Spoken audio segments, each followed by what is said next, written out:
The story begins on a desolate battlefield buried beneath the bodies of fallen warriors as a violent storm tears across the sky, while a wounded swordsman grips his blood-soaked blade and stares at the dark figure waiting in the distance. The terrifying leader of the Sun and Moon cult watches the devastation with a deranged smile, then releases a chilling laugh as he mockingly addresses his opponent as the Sword Emperor. Nam Yongxin stands before him severely wounded and struggling for breath, yet even after losing one arm, the fearless leader of the Southern Sky Palace refuses to collapse. Grinding his teeth in fury, he demands to know whether the villain truly finds this tragedy amusing. His mind flashes back to the moment one of his loyal disciples warned him that the demonic cult had invaded Anhui province. Nam Yongxin reminded his followers that the sword of a true hero carries immense responsibility and never retreats, then asked whether they held the blade of warriors or merely carried the fear of cowards. Every disciple gathered behind him and proudly declared that they would fight beside their leader until the end. Returning to the present, Nam Yongxin looks across the corpses of his fallen allies and painfully remembers everything he taught them. Tightening his grip on his weapon, he realizes that his men fulfilled their duty exactly as trained, and with determination burning through his rage, he declares that it is now his turn to fight. The proud disciples of the Southern Sky Palace never retreated and always advanced, sacrificing their lives to uphold their responsibility to the path of martial arts. The enemy leader rises from his stone throne and steps down with a violent stomp that cracks the floor beneath him, all while ridiculing those who tried to prove their righteousness through battle. Nam Yongxin furiously asks how a monster like him can speak so casually about having fun, but the cult leader only reveals an even more horrifying, blood-soaked smile as he laughs at the suffering around him. He provokes the wounded hero by pointing out that he no longer has enough strength to hold his sword properly, yet despite his trembling body, Nam Yongxin raises the shining blade and prepares for one final confrontation. The cult leader asks whether the Sword Emperor is truly prepared to face the consequences, and Nam Yongxin firmly answers that his sword is an extension of his body, meaning he can endure whatever follows. Snapping his fingers, the villain asks whether he truly believes the sky will remain unchanged forever. Nam Yongxin wastes no time and charges forward at tremendous speed, unleashing a devastating strike, and the two warriors collide in a deadly clash that releases an overwhelming explosion of energy across the battlefield. A swift and relentless strike tears through the air during the decisive clash, and with one flawless swing, Nam Yongxin severs the cult leader's head in a violent explosion of blood. Breathing heavily, the exhausted hero stands beneath the blood raining from his terrifying enemy, but even after being decapitated, the villain's head continues smiling as it recites a bizarre prophecy concerning the sun and moon. Nam Yongxin watches in disbelief as the severed head floats before him, surrounded by a mysterious purple mist, while a third eye suddenly opens on the cult leader's forehead and declares that the sun and moon will never be separated. Before Nam Yongxin can react, an enormous eruption of dark purple energy engulfs the entire battlefield, and the brilliant, destructive light consumes everything in a terrifying display of power. The scene eventually shifts to a peaceful day as a gentle wind passes through the trees, where Nam Yongxin groans in pain and uses his sword as a crutch to force himself upright. Looking across the ruined battlefield, he realizes with crushing sadness that the confrontation ended in mutual destruction, leaving neither side victorious. Black smoke rises from the bodies of his fallen companions as he struggles forward one painful step at a time, leaving a trail of blood across the ground, but his remaining strength quickly disappears, causing his legs to give way as he collapses heavily. Kneeling among the swords left behind by his disciples, Nam Yongxin bitterly laments that his title as the Sword Emperor is now completely worthless. Tears stream down his blood-covered face as he apologizes to his disciples for failing to protect even one of them, then raises his exhausted gaze toward the sky with overwhelming sorrow. At that moment, the dark clouds begin to separate, allowing a brilliant light to shine through, and as he stares into the clear blue expanse, he realizes that its vastness represents the justice he had desperately tried to defend. However, Nam Yongxin questions how someone who failed so completely could possibly deserve to look upon such a sky. He suddenly coughs up a large amount of dark blood, revealing that his body has finally reached its absolute limit, and in what he believes will be his final moments, he wonders whether everything might have ended differently if he had possessed just a little more strength.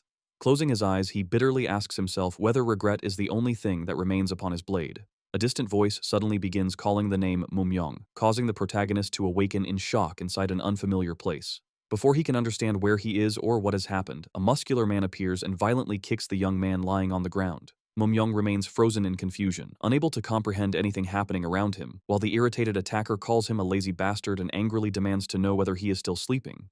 Nam Yongxin realizes that he has awakened inside someone else's body, leaving him completely confused as he struggles to understand what has happened. Before he can gather his thoughts, the muscular brute drives another violent kick into him, forcing a painful groan from his throat while his unfamiliar body remains too weak to defend itself. The man continues shouting that he rescued this worthless orphan and that the boy should be grateful instead of lying around uselessly.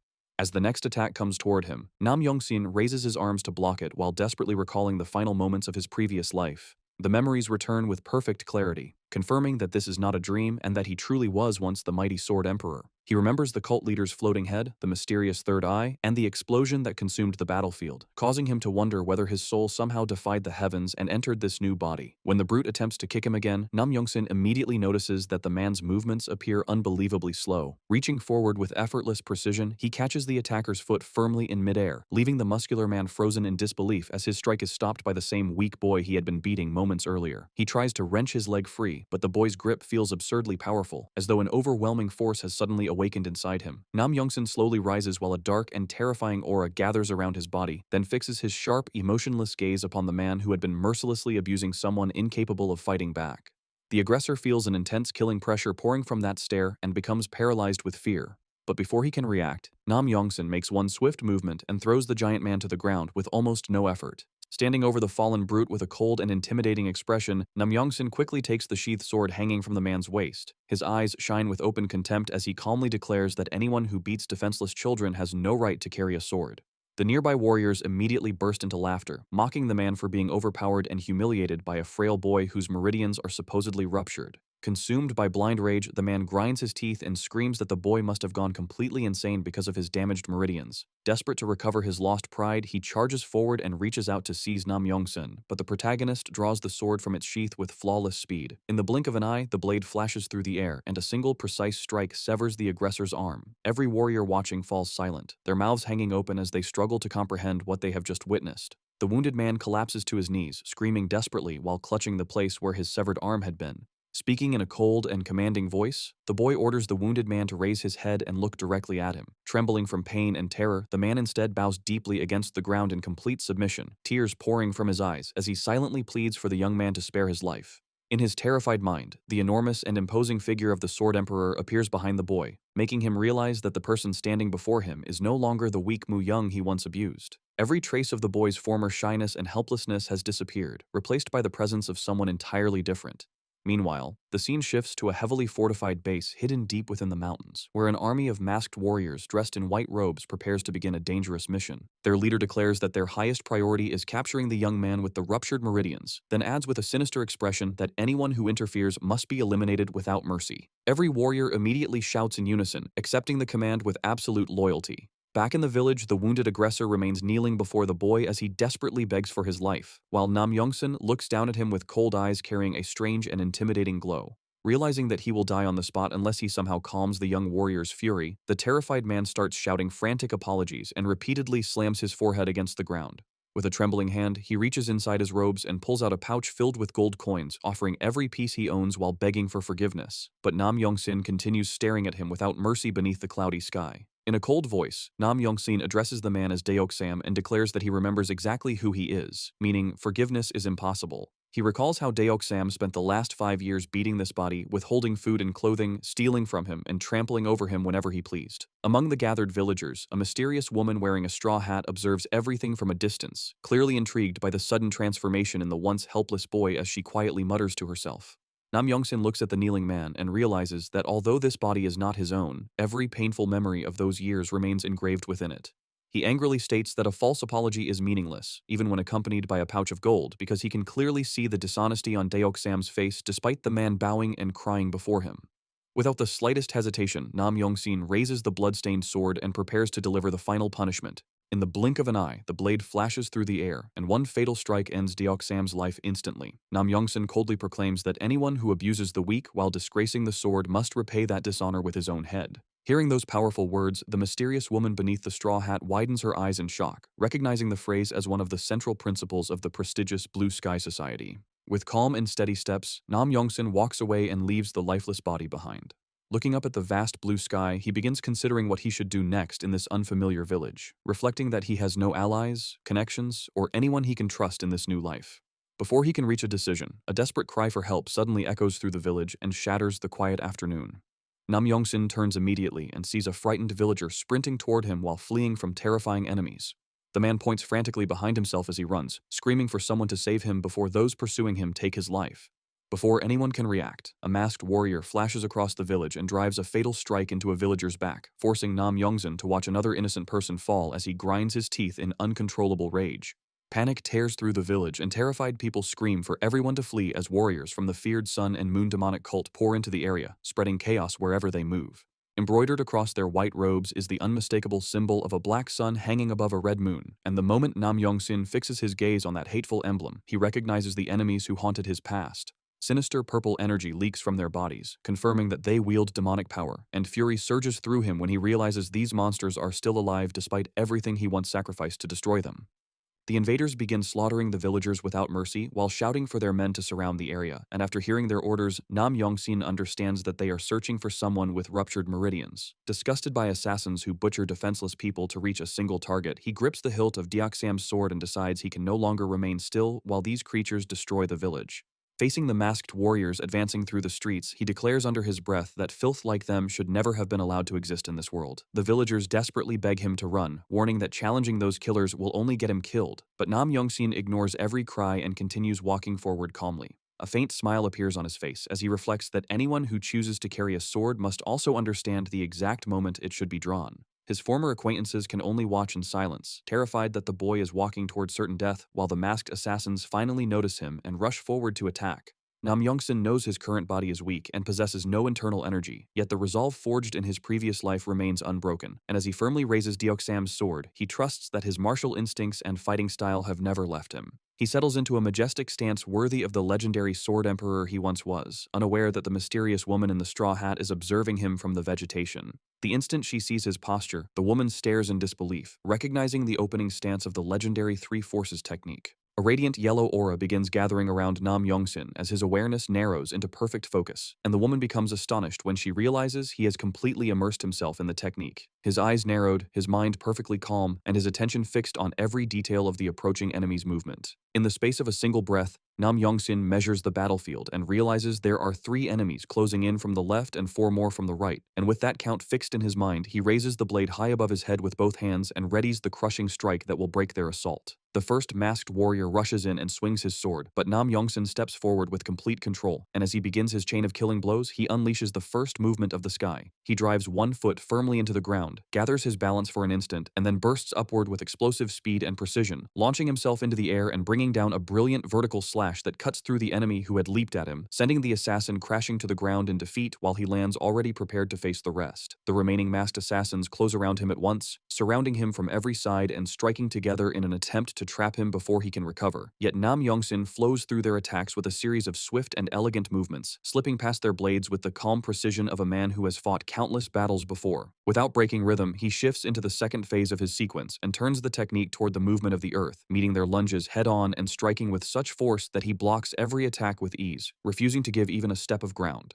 Then one of the aggressors throws himself down from above with his sword lifted high, hoping to finish the boy with a descending blow, but Nam Yongsin remains perfectly calm and waits until the exact instant the enemy enters his range. A faint smile touches his face, and in that same moment he completes the sequence with the movement of man, releasing a devastating horizontal cut that tears through the airborne assassin and pierces his chest before the man can even understand what has happened. Nam Yongsin settles back into his stance as the blade finishes its path with flawless precision, and the wounded warrior lets out a broken moan of pain, fully aware that he has been defeated in the most humiliating way. He drops to his knees with a terrible wound carved through him, stares at the young man in shock, and with the last of his strength calls him a monster. Nam Yongsin looks down at the fallen enemy with cold, serious eyes, showing not the slightest pity for weakness, and a moment later the assassin collapses lifeless to the blood-stained ground, confirming the boy's complete victory. He now stands alone among the bodies scattered across the battlefield, while the woman in the straw hat watches in astonishment, amazed that he defeated them using nothing more than the basic form of the Three Forces technique, and realizing with growing wonder that the boy possesses an unbelievable natural gift for the sword. Then Nam Yongsin senses another hostile presence, turns sharply in alert, and sees a new group of assassins far stronger than the first standing on the roof of a nearby house and silently watching him. From the rooftop, the leader of the newly arrived group looks down with open disdain as he searches the scene for any survivors, while one of the other warriors stares in shock after realizing that the entire first squad has been wiped out by a single young man. Nam Yongsin responds by lifting his sword once more, ready to confront this new wave of enemies, but before he can move, a sudden pain tears through his chest and forces a terrible groan from his lips. His body gives way beneath him, and he drops to his knees, planting the sword against the ground to keep himself from collapsing completely, while a violent headache crashes through him.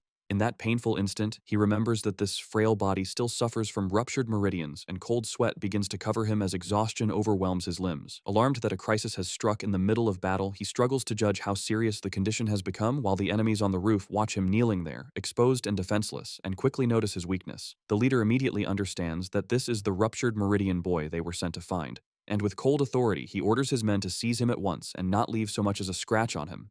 At that command, the henchmen leap down from the roof together and rush straight toward the vulnerable hero to capture him. Namgung Jun grits his teeth and struggles to raise his sword despite the agony tearing through his body, but before the enemies can reach him, several brilliant blue bolts of lightning crash down from the sky and strike the masked men in the middle of their descent, forcing the boy's eyes wide with shock as that overwhelming blue electricity appears out of nowhere. He immediately looks up toward the roof and sees the mysterious woman in the straw hat standing there, wrapped in radiant lightning, her entire presence imposing and severe as arcs of blue energy crackle around her. The cult leader is visibly startled the moment he recognizes her because he instantly understands that the Blue Sky Society has discovered their operation, yet before he can react further, the woman moves with extreme agility and drives a devastating kick straight into the face of one of the masked warriors. She then descends with complete control and lands gracefully in front of the invaders, placing herself between them and the wounded boy as though no threat in the village is worth fearing. Realizing the situation has changed, the enemy leader barks out a cold order to keep the mission as the first priority and commands his men to hold the woman back, so the henchmen rush her all at once and leap toward her in a group with open aggression. She remains perfectly calm, draws her sword in one smooth motion, and the blade immediately begins to shine with an intense blue light, while her eyes glow with the same mystical energy as she gathers her power against the men charging her. Then, in less than a blink, she explodes into motion, cutting through the attackers with movements so fast that the sword seems to become part of the lightning itself, and as she slips through their strikes, electricity lashes across their bodies. She leaps through the air with effortless agility, avoiding every lunge aimed at her, and then lands lightly on the village tiles, leaving a faint trail of white dust behind her as though her feet barely touched the surface at all. Namgung Jun follows the exchange in amazement, unable to ignore the terrifying strength and speed of the woman before him, and in the next instant she completes the clash with one final swift movement, severing the enemies in midair amid a violent burst of electrical force. Watching this, the boy is stunned to realize that she is using the infinite steps technique, and he immediately recognizes that such movement belongs to the Southern Sky Palace, leaving him wondering how this mysterious woman could possibly have learned it. Yet even while he is trying to understand her identity, another masked enemy suddenly appears behind him without warning, taking advantage of his vulnerable condition on the ground, and reaches out to seize him. The man tells him that he will be going with them no matter what, and although Namgung Jun tries with all his strength to resist, his ruined body refuses to respond and pain tears through him again. Before the assassin can lay a hand on him, however, the warrior drops from above, wreathed in fierce electrical energy, and with a strike so fast the eye can barely follow it, she cleanly severs the man's arm. The invader falls into instant despair, horrified that he was cut down before he could even react, while the woman finishes the motion without hesitation and removes the threat with a ruthless, overwhelming precision. Beneath the shadow of her straw hat, the woman smiles with open disdain and warns the masked warriors to keep their filthy hands away from the boy because she has taken a liking to him. Mumyong, meanwhile, continues trembling violently from exhaustion and tries to support himself with his scabbard so he will not collapse. But the pain tearing through his body is far too intense and his vision gradually darkens until consciousness completely slips away. The woman is startled when he suddenly faints directly in front of her, unable to remain standing for even another second, and she quickly catches him before he hits the ground, carefully supporting his weakened body while worrying over what she should do to help him. After some time passes, Mumyong slowly begins opening his eyes and realizes that the crushing pain has weakened slightly. He suddenly rises in alarm, only to groan as another sharp ache runs through him, and he quickly notices that he is lying in an unfamiliar bed. The mysterious woman who rescued him is seated beside him, and with a calm expression, she asks whether he has finally awakened. Behind the transparent veil hanging from her hat, she gives him a warm and sympathetic smile, while Mumyong remains silent and studies his surroundings, trying to understand exactly where he is and what happened after he lost consciousness. As the woman waits patiently, Mumyong wonders how she could possibly use the infinite steps technique when her swordsmanship clearly does not belong to the Southern Sky Palace. She explains that she managed to suppress the cold energy raging inside his body and assures him that he should already be feeling considerably better. Her words leave Mumyong surprised, because ruptured meridians are an extremely rare condition that usually appears only in women, and he cannot understand how she managed to restrain such a violent and dangerous cold force within him.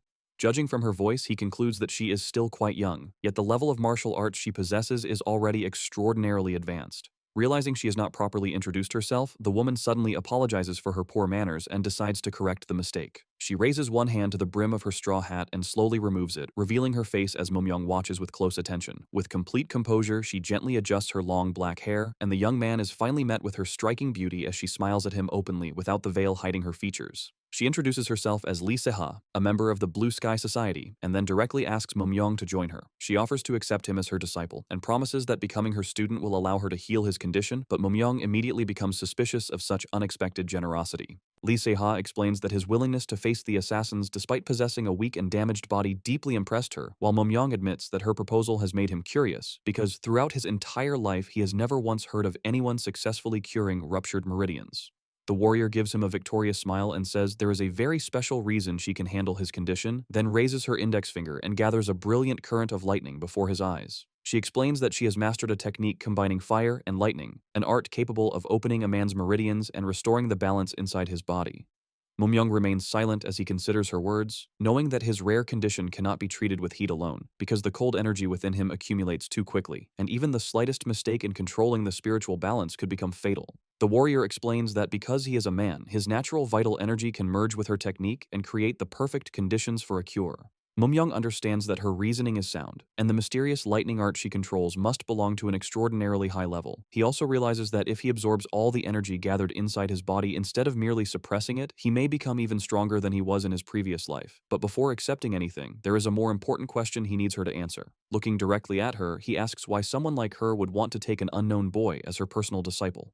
The young woman smiles in amusement at his direct and sincere question, then reminds him of the words he spoke earlier, that anyone unwilling to take responsibility for their strength has no right to carry a sword. Mum-yong watches her in silence, carefully processing every word spoken by the warrior, whose conviction appears completely sincere, and he tightens his fists while reflecting on what it truly means to possess a just and honorable heart. He then asks what will happen if he refuses her generous offer of training. She answers that the demonic cult will continue hunting him, forcing him to spend the rest of his life hiding from them. Mum-yong asks why they do not simply kill him now and remove any chance of future trouble with the enemy cult. The warrior firmly replies that doing so would make them no different from the villains they oppose, because their duty is to protect innocent people rather than sacrifice them for convenience. She admits that most people in the world choose to abandon something small in order to preserve something greater, but declares with absolute conviction that she wants to become the person who protects what everyone else has chosen to leave behind. Mum-yong listens closely, deeply moved by the young woman's sincere and compassionate words, and a slight smile appears on his face as he realizes she is truly worthy of becoming his new master in this life. The boy slowly bows from the bed, offering his respects after witnessing the noble conviction behind her words, then sincerely apologizes for doubting her sudden proposal and asks her to forgive his earlier suspicion. Lee Se-ha finds his reaction amusing and, with a warm smile, asks whether he has finally reached a decision. The young man smiles in return and answers with complete certainty that, from this exact moment onward, he is ready to follow her. Pleased by his sensible choice, Lee Se-ha says she is happy to welcome him as her new companion, but soon afterward, she subtly points out that the name Mum-yong does not suit him very well and asks whether he has another one in mind. The boy remembers that his former name carried little meaning, agrees that he needs a new identity to begin his journey again, and listens as his master explains that changing his name will also make it harder for the demonic cult hunting him to trace his whereabouts. After considering it carefully, he chooses the surname Namgung to honor the righteousness and glorious history of the spiritual home he once belonged to, then selects the name Namgung Jun, intending it to represent his determination to finish everything he failed to complete in his previous life. Lee Se-ha tests the name Nam Yong-sin aloud, listening to how it sounds before approving it with affection. The young man accepts the choice and declares that, from now on, he will proudly walk his new path under the name Nam Yong-sin. Lee Se-ha repeats Nam Yong-sin several times in a thoughtful tone, slowly becoming familiar with the sound of his new identity, then breaks into a bright, spontaneous smile and praises it as a name perfectly suited to a warrior. Namgung Jun immediately straightens himself on the bed with a firm and respectful posture, preparing to formally establish the bond between master and disciple, then announces that he, her new disciple Nam Yong-sin, is ready to present the proper traditional greeting. He bends forward in a deep bow, offering complete loyalty and absolute respect to his new master, while Lee Se-ha watches him with an affectionate and proud expression. He remains lowered in silence for several moments, showing through his stillness how seriously he accepts the solemn oath, and she receives his greeting with obvious joy before warning him that everything from this point onward will begin moving extremely quickly. A huge, excited smile spreads across her face as she announces that his special martial arts training will begin immediately.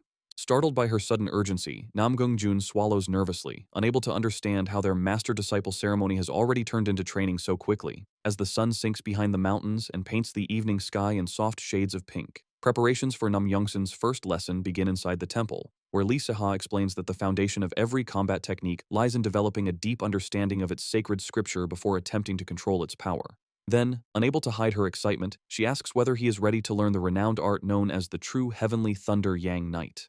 Night soon settles over the peaceful village, revealing a magnificent sky filled with stars whose pale light shines across the temple roof. Filled with enthusiasm, the young woman places the secret manual on the table and formally introduces the cultivation scripture to her new disciple, though she pauses upon hearing his unfamiliar surname and curiously admits that she has never heard of any Namgung family before. Opening the ancient scroll, Lee Se-ha tells him that although she already knows he can read, she still intends to explain every complicated detail personally so that nothing is misunderstood.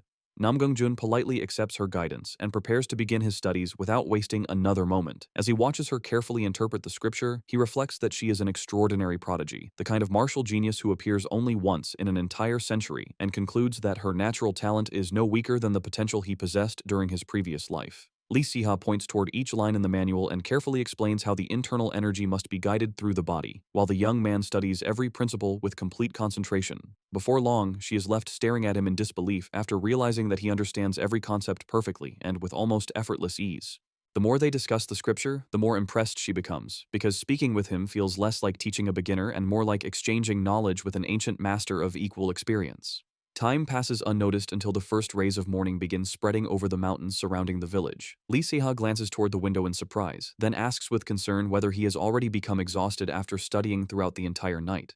Namgung Jun immediately rises with determination and says he has memorized every formula, meaning he is ready to begin meditating without delay. She falls into thought, knowing that ordinary cultivators rarely manage to sense internal energy during their first attempt, then sits directly behind him so she can provide support if anything goes wrong and warns him not to force his body beyond its limits.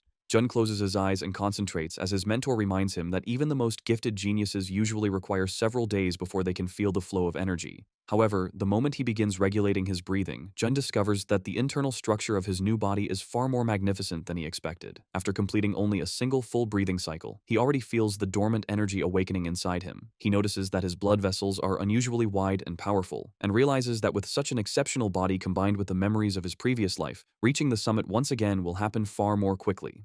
Lee Se-ha is thrown into complete shock when electrical sparks suddenly begin forming around his body, and she cries out in amazement at the terrifying level of his talent. Because his body is already filled with concentrated cold energy, the sudden emergence of the true yang technique produces an especially fierce and burning heat. After successfully completing his first cycle of breathing and meditation, Nam Yongsin slowly opens his eyes. Lee Se-ha begins clapping with obvious pride as she praises the astonishing performance of the disciple she has only just accepted, then immediately gives him another challenge by asking him to copy the movements she is about to demonstrate. Gathering her concentration, the master channels her energy into one fist until brilliant sparks of pure lightning begin dancing across her skin.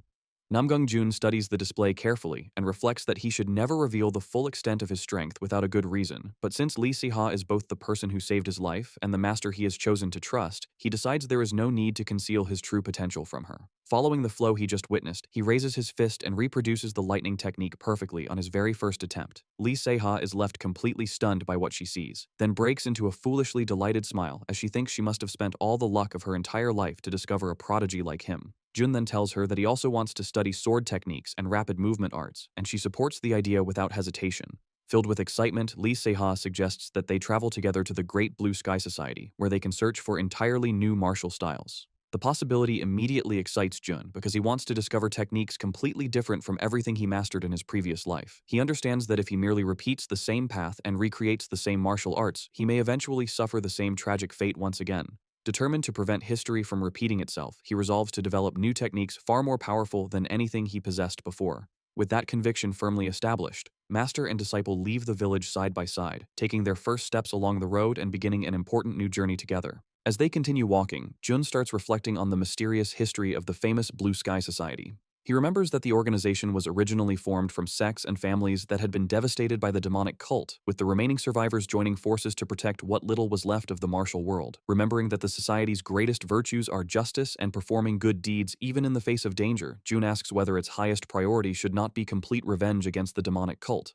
However, he also recalls the words of its former leader, who declared that lives rescued by heroes should never be thrown back into the darkness of resentment. Instead of dedicating their second chance to hatred, the survivors chose to extend their hands toward those in need and restore hope wherever they could. Their philosophy follows the true path of chivalry and compassion rather than allowing pure revenge to consume them, and because of that belief, the society's enormous library now preserves countless valuable techniques inherited from extinct clans or willingly donated by devoted members. Lee Seha rests a hand on her weapon and reveals in a sorrowful voice that the cult destroyed her family as well, causing her expression to darken as memories of her ruined home return. She quickly pushes those thoughts aside and explains that her current technique combines the martial arts of her clan with several scrolls she selected from the sect. She assures Jun that he will also find a technique suited to him, and her words allow him to understand how the martial arts of the Southern Sky Palace eventually reached this place. After calculating the time, Jun realizes nearly 200 years have passed since the destruction of his former palace, meaning the society should now be safe.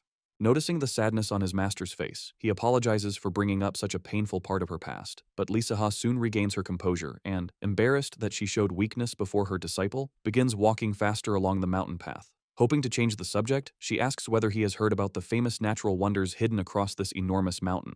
The two continue climbing through a trail covered in thick fog as they approach the society's secret headquarters, and Lee Seha warns Jun to step exactly where she steps because the surrounding path is filled with dangerous magical traps. The moment they pass through the smoky barrier, Jun releases a stunned breath as a vast landscape unfolds before him, but his amazement deepens when he realizes the hidden base stands upon the ruins of the home he inhabited in his previous life.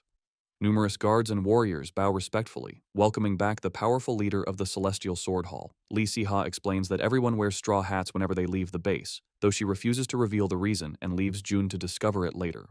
Upon entering the main hall, Lee Seha announces that she has finally returned from her outside mission, drawing the attention of an imposing white-bearded elder named Yungyong, who asks whether the boy beside her is a guest. Lee Seha proudly pulls Jun closer by the shoulder and declares that he is her talented new disciple. Known as the Ink Master, the elder studies Jun with surprise and remarks that she must have liked him greatly to accept him so quickly. He explains that her guarantee allows Jun to skip everything except the martial test, then asks when they wish to begin. To everyone's surprise, Jun steps forward without hesitation and declares that he will take the test immediately. Yungyong finds his urgency strange since the boy has barely begun training, but Namgung Jun confidently assures him that his Thunder Yang is already sufficient. Yungyong finds the boy's fearless confidence amusing and decides to accept the challenge, curious to discover how far that boldness can truly carry him. He summons a powerful fighter and coldly orders Namgung Jun to prove himself by blocking even a single strike from the experienced warrior. A massive man named Gang Mong steps forward with heavy, deliberate footsteps, already preparing to launch his attack. Jun glances toward his master with concern and points out that he has no weapon capable of defending against such an opponent. Smiling calmly, Lee Seha draws her own mystical sword and offers it to him, explaining that an ordinary blade would shatter under the force of the clash. Jun accepts the precious weapon from his master with both hands and bows deeply in sincere gratitude. Gang Mong then warns him not to act recklessly, advising the boy to forget about blocking and concentrate entirely on dodging the incoming strike. Gang Mong fixes Jun with a grave stare and warns him coldly that attempting to block the strike could cost him his life, but the boy refuses to retreat. The massive warrior launches himself into the air and brings his weapon down in a devastating vertical slash while Namgung Jun watches from below. At the final instant before impact, Jun draws the mystical sword with blinding speed and meets the attack head-on. The force is immense, and he realizes that Gang Mong's physical strength is terrifying, yet his stance remains firm. With precision, Jun tilts his blade at the perfect angle, causing the crushing strike to slide harmlessly aside instead of breaking through his defense. Using the momentum of the redirected attack, he pivots smoothly around Gang Mong and slips behind the stunned examiner. Gang Mong freezes in disbelief, unable to understand how his strongest strike was diverted so effortlessly, but Jun gives him no time to recover. The boy leaps into the air and launches a swift counterattack, revealing that he can also perform an advanced sword technique. Gang Mong raises his weapon just in time to defend himself, only to realize with growing shock that Jun has copied the exact same strike he used moments earlier. After the weapons collide, Jun lands lightly and slides backward, ending the exchange with complete balance and control. Gang Mong grits his teeth as both hands tremble violently from the impact, astonished that someone with such a thin and fragile body could produce such devastating power. He concludes that the overwhelming pressure behind the attack could not have come from ordinary muscle strength alone, and his surprise turns into respect when he recognizes that Jun used pure sword energy to accomplish the feat.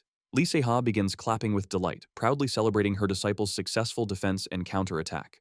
Gang Mong remains deep in thought, unable to understand how Jun achieved so much after learning only a single cultivation method. When he lowers his gaze, he notices the skid marks beneath his feet and realizes with astonishment that the rookie's counterattack actually forced him backward. Shocked that he has been surpassed by a beginner, the examiner concludes that the future of the sect will be safely protected. Watching from above, the elder smiles with satisfaction after witnessing Jun's extraordinary natural talent, then personally descends to oversee the conclusion of the test, surprising both fighters. Lee Se-ha jokes that if the supreme leader witnessed this performance, he would certainly try to steal Jun and claim him as his own disciple. The Ink Master approaches warmly and asks the boy for his name, receiving the firm answer that he is Namgung Jun. Placing one hand on the boy's shoulder, the elder officially welcomes him as the newest cloud-level member of the society. Lee Se-ha smiles proudly and eagerly wishes for her disciple to advance as quickly as possible until he reaches the 4-cloud level. Gang Mong then approaches with a friendly expression and begins explaining how the sex hierarchy is divided according to the number of clouds assigned to each member. Extending one hand, he presents Jun with the sex official pin and admits that their brief confrontation taught him a valuable lesson. Namgung Jun quietly admires the examiner's honorable conduct, recognizing that Gang Mong accepted his defeat fairly without showing resentment or holding any grudge against him. After returning the mystical sword to its sheath, Jun accepts the pin, thanks the warrior sincerely, and bows respectfully before his superior. Lee Se-ha immediately asks whether her talented disciple now has permission to enter the legendary weapon room, and the moment she receives a positive answer, she excitedly grabs Jun by the arm and drags him toward the location at a run. Watching them disappear into the distance, the elder thinks that under Lee Se-ha's guidance, the boy will undoubtedly rise until he reaches the very peak of the martial world. He then tells Gang Mong that while she handles Jun's training, the rest of them must provide all the support necessary for his growth and recovery.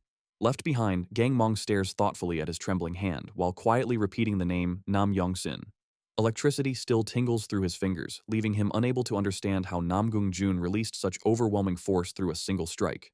The elder suddenly advises him to replace his weapon, but the confused examiner cannot understand why until he inspects it closely and discovers a massive crack spreading across the sword's handle. Realizing how badly Jun's attack damaged it, Gang Mong recoils in alarm. After reaching an enormous book pavilion, Lee Se-ha explains that the building is known as the Room of Self-Reflection and Wisdom. Namgung Jun looks across the towering rows of shelves in amazement, realizing that the collection surpasses everything he has witnessed throughout either of his lives. Even the grand library inside his former royal palace would appear insignificant beside this place. Lee Se-ha explains that unlike other sects, which conceal their techniques and guard every manual, their society allows its members free access to the martial arts stored inside. This rule exists because everyone must become stronger enough to protect innocent people from the demonic cult.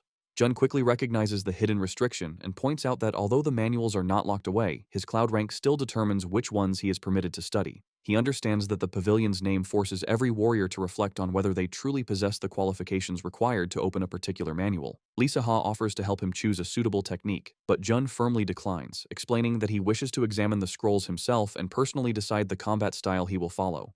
Lee Se-ha readily accepts Jun's decision but asks him to bring the manual he chooses to her afterward so she can evaluate whether it truly suits him. As the reddish sunset spreads across the temple horizon and silence settles over the vast study pavilion, Namgung Jun begins searching through the towering shelves under the curious gaze of Yong-gai, the young librarian responsible for keeping the collection organized.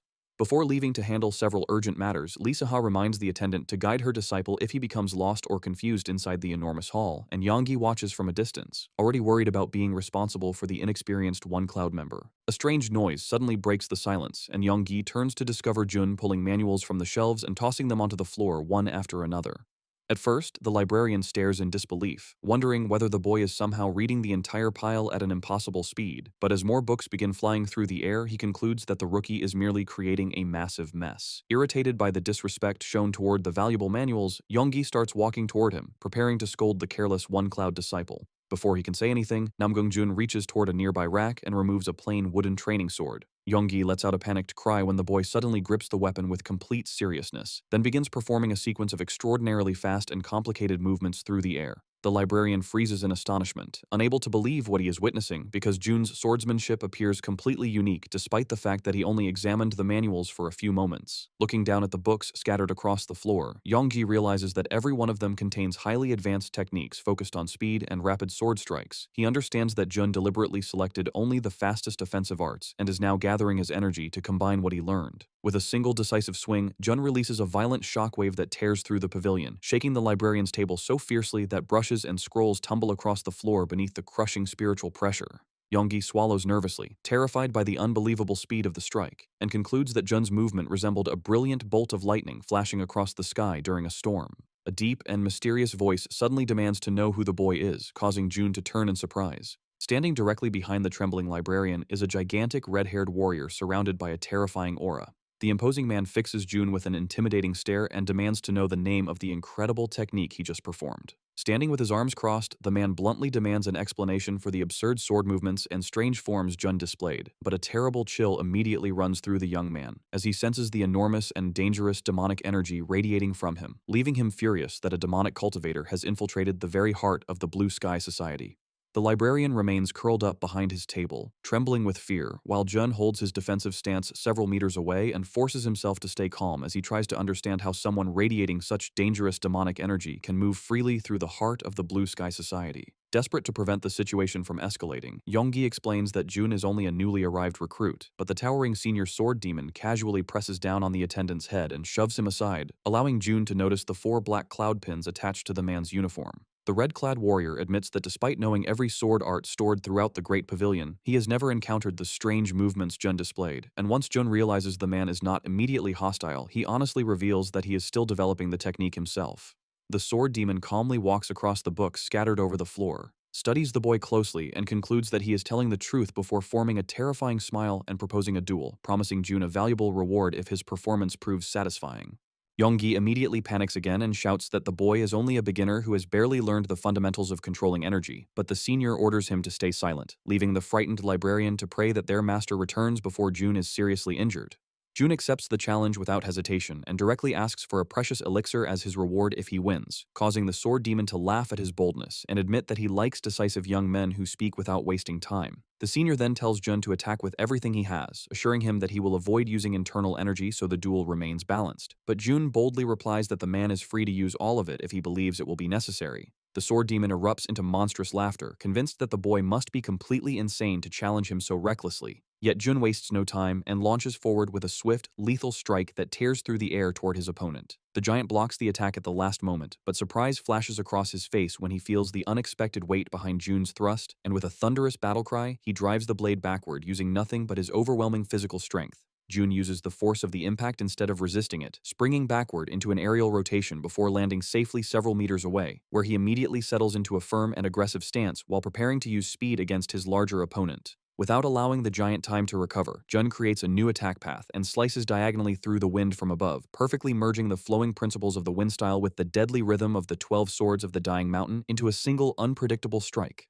Jun performs an extraordinary feat, transforming a single rapid slash into 3 simultaneous attacks, and the sword demon's eyes widen in complete amazement as he witnesses the absurd complexity hidden within that triple strike. Despite being caught off guard, the senior manages to block all 3 cuts at once, only to realize that Jun has adapted one of his own techniques. The red-clad warrior smiles with fascination after recognizing that the boy has created a brilliant variation from such a basic movement, while Jun feels the quality of the wooden sword in his hands and realizes that the incredible combat instincts from his past life are finally beginning to return. However, Jun also understands that his fragile body and ruptured meridians cannot endure this strain for much longer, meaning he must finish the battle as quickly as possible. He launches a relentless series of increasingly fast and precise attacks, searching for the smallest opening within the sword demon's overwhelming defense, then subtly adjusts the range of his footwork to secure a far more advantageous position.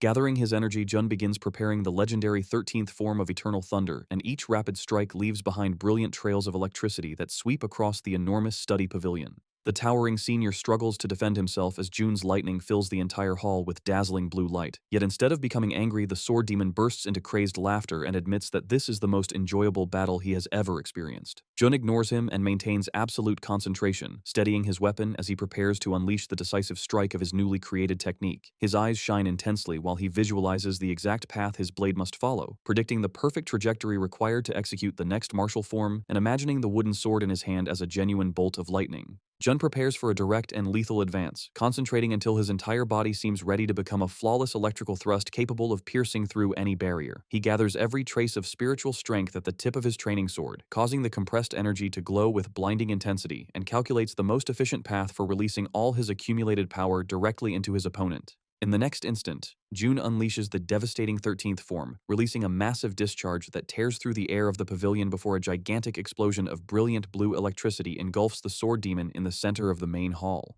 The tremendous recoil immediately tears open Jun's hand, causing blood to run across his fingers because his fragile body cannot withstand the force of his own technique. Inside the raging lightning, the giant protects himself while admitting that the attack genuinely made him feel his life was in danger, and he is left shocked by the realization that he was forced to use his cultivation energy to avoid being defeated.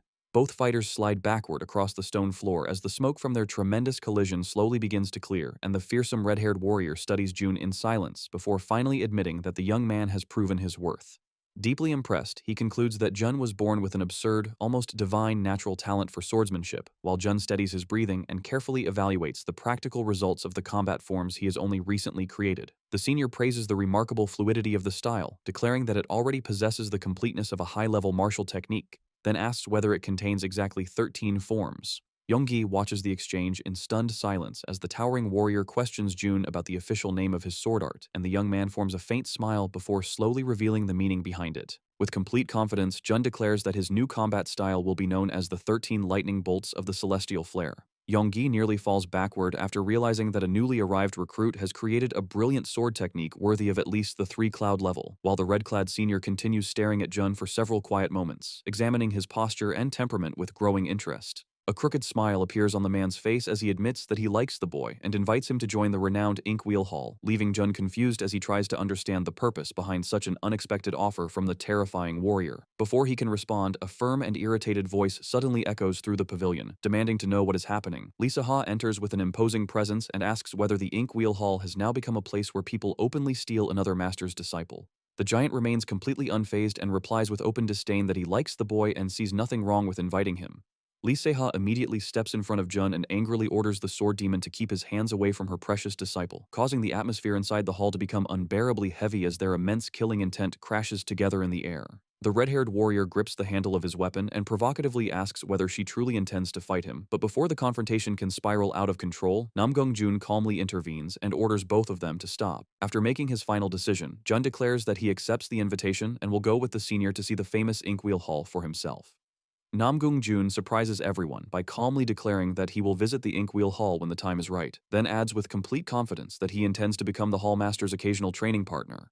The red-haired giant stares at him in disbelief, stunned by the boy's audacity, while Seha turns toward Jun with equal shock. After a brief silence, the fearsome warrior suddenly erupts into booming laughter, clearly entertained by the situation, and admits that Jun has shown him something interesting before warning the boy not to keep him waiting too long. The warrior in red then tosses a small black wooden box toward Jun, who catches it without difficulty, and with a sinister smile, the giant says his farewell. Leaving Seha furious and Yonggi terrified, he vanishes from the pavilion at tremendous speed before anyone can respond. Seha folds her arms and loudly complains about the irritating man, then demands to know what Jun received. He explains that the box contains the elixir promised as his reward, and after inspecting it, Seha reveals that it holds a white crane pill, an excellent medicine for beginners who have only just started accumulating internal energy. Jun then asks about the invitation to the Inkwheel Hall, since he believed they were heading directly toward the Heavenly Sword Hall. Seha explains that every new recruit must first complete a trial period and compete against the others, meaning she cannot simply place him inside her own hall without him earning the position through those contests. Jun closes the small box firmly and assures her that he will win the test and enter her hall through his own strength. Night soon descends over the vast territory of the society, bathing its buildings and courtyards beneath the pale light of a mystical moon. Alone inside his quarters, Jun swallows the energy pill and begins cultivating, but a sharp pain suddenly pierces his chest and forces him to brace himself against the bed. As his body convulses violently, he groans in agony and realizes that the elixir has triggered a severe reaction inside his damaged meridians. Refusing to lose control, Jun quickly sits in the lotus position and concentrates on stabilizing the chaotic flow of internal energy. He circulates his burning yang energy through his body to suppress the unbearable pain, and while focusing everything on the first point, he advances his true thunder yang art. Once the painful process ends, Jun collapses onto the bed completely exhausted, knowing that his fragile body cannot be rushed, and decides that his next priority must be strengthening his basic physical foundation. By the following dawn, a new day of harsh training begins across the sect, where the young warriors gather in the training grounds and repeatedly drive their fists and weapons into wooden logs with tremendous force. Watching the training yard from above, the long-haired elder praises the remarkable number of talented recruits gathered in the new class, clearly pleased to see so many promising youngsters devoting themselves to their training. His younger companion suddenly notices one recruit who stands apart from the others and asks about her identity, prompting the elder to introduce Dan So-hai, a gifted young warrior whom he believes possesses enough potential to become a hallmaster one day. Although the young man acknowledges her ability, he remarks that even she appears inferior when compared with another extraordinary prodigy, then shifts his attention toward a distant boy who is doing nothing except repetitive physical strengthening exercises. Suspicious of such a simple approach, he asks whether that boy truly expects to pass the test through physical training alone, adding that every recruit should have mastered the fundamentals before arriving here. Knowing that only a short period of training remains, the experienced elder simply smiles and says that the truth will become clear once the two recruits face each other, before deciding that their placement will be determined through direct martial duels. 3 days pass, and the entire combat arena is prepared for the long-awaited examination as rows of warriors fill the stands, eagerly waiting to judge the abilities of the newcomers. The masters and hall leaders settle into the gallery of honor, while the official referee steps forward, commands silence throughout the arena, and announces the beginning of the first martial duel. A heavy metal gong is struck with force, its sharp echo spreading across the grounds and officially opening the competition, after which the judge unrolls his scroll and calls Dan So-hai and Nam Young-sin to step into the arena. Standing across from the younger boy, Dan So-hai warns that she will not show mercy merely because of his age and orders him to draw his sword immediately, but Nam Young-sin only tilts his head with quiet disdain and calmly tells her that she has no reason to wait for him. His relaxed confidence instantly infuriates her, and after calling him arrogant, she draws her blade and rushes forward with a swift, controlled strike aimed directly at him. Nam Young-sin remains completely focused, following the precise path of the approaching attack until a violent metallic clash erupts through the arena as their weapons meet. Dan So-hai's eyes widen in disbelief when she realizes that her flawless strike has been stopped, not by a drawn blade but by Nam Young-sin's sword while it is still sealed inside its sheath. Before she can recover from the shock, the referee raises his voice and declares Nam Young-sin the decisive winner of the duel. The entire audience falls into disbelief after watching Dan So-hai suffer such an effortless defeat, and confused murmurs spread through the arena as everyone begins wondering who that mysterious boy could possibly be. The red-robed master observes that the youngster's technique has become even more refined, while Seiha answers with a confident smile, clearly unsurprised by the result. Dan So-hai remains frozen in shock, unable to accept that she was defeated in such a humiliating manner, while Nam Young-sin calmly leaves the courtyard after ending the duel with a single precise movement. Before the crowd can recover, the announcement for the next match echoes across the vast arena, summoning another competitor to the battlefield. Excitement immediately rises when a silver-haired young man approaches the courtyard, and the spectators recognize him as Baek Richeong, the celebrated rising star of Shangxi. The prodigy enters with an imposing presence that instantly captures every eye, and as soon as the duel officially begins, his opponent rushes forward while swinging his sword with fierce determination. However, the challenger becomes furious when he realizes that Baek Richeong has not even bothered to draw his blade. Keeping the weapon inside its sheath, Baek Richeong blocks the incoming strike with effortless precision, then launches into a breathtaking acrobatic movement so quickly that his rival cannot react. By the time the opponent understands what happened, the tip of the sheath is already pointed directly at his neck, stealing the breath from his lungs. Baek Richeong holds his cold, focused stare, making his overwhelming superiority clear, before shifting his eyes slightly toward the stands as though searching for someone among the crowd. The audience erupts after witnessing another lightning-fast victory decided by a single blow, and the judge raises his hand before declaring Baek Richeong the winner beneath thunderous applause. Nam Young-sin notices the prodigy staring in his direction and briefly wonders whether that gaze was truly meant for him, then forms a faint smile, fully aware that he has no intention of surrendering the final victory to anyone. The tournament bracket is updated before the final round, and although everyone expected to see Baek Richeong's name among the last competitors, another name appears beside his, catching the entire arena by surprise. The official in charge writes Nam Young-sin onto the board as the second finalist of the day, leaving the spectators confused because none of them had ever heard of him before this tournament. Even the hallmasters find it strange that a warrior with such overwhelming ability could emerge without a single rumor spreading beforehand. Watching their reactions from a distance, Seiha struggles to suppress her laughter so she will not expose the boy's secret, then walks away in high spirits while thinking that his strength should be obvious, since he has a legendary master guiding him.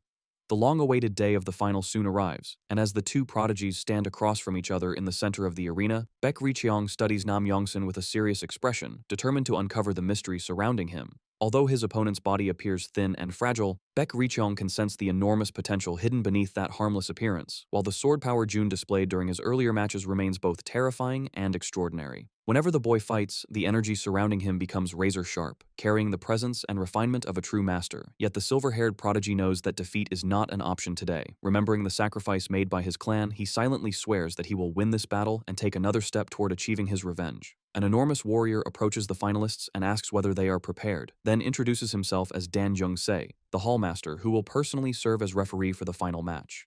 Jun settles into position and fixes all his attention on the opponent before him, while Dan Jung-se wishes them a worthy battle and warns both fighters to leave the arena without regret. At his signal, the grand final begins beneath the focused gaze of every warrior present. Baek Richeong immediately places one hand on his sword, and remembering the rumor that Jun specializes in the heavy sword, he steps forward firmly while preparing an explosive opening attack. Determined to deny his rival any opportunity to strike first, the silver-haired youth launches himself forward at full speed and delivers a devastating slash with all his strength. Jun remains perfectly calm, following the path of the incoming blade with surgical precision before leaning backward in one smooth motion and allowing the attack to pass above him. The Shang-Chi prodigy's eyes widen at the effortless dodge, but before he can recover from his surprise, Jun instantly corrects his stance and shifts his center of gravity in the blink of an eye. Jun instantly activates a lightning-fast sword technique, and the sudden burst of speed catches Baek Ri-chung off guard, forcing the silver-haired prodigy to realize that his opponent's true specialty is not the heavy sword everyone expected, but an incredibly swift blade designed to strike like a flash.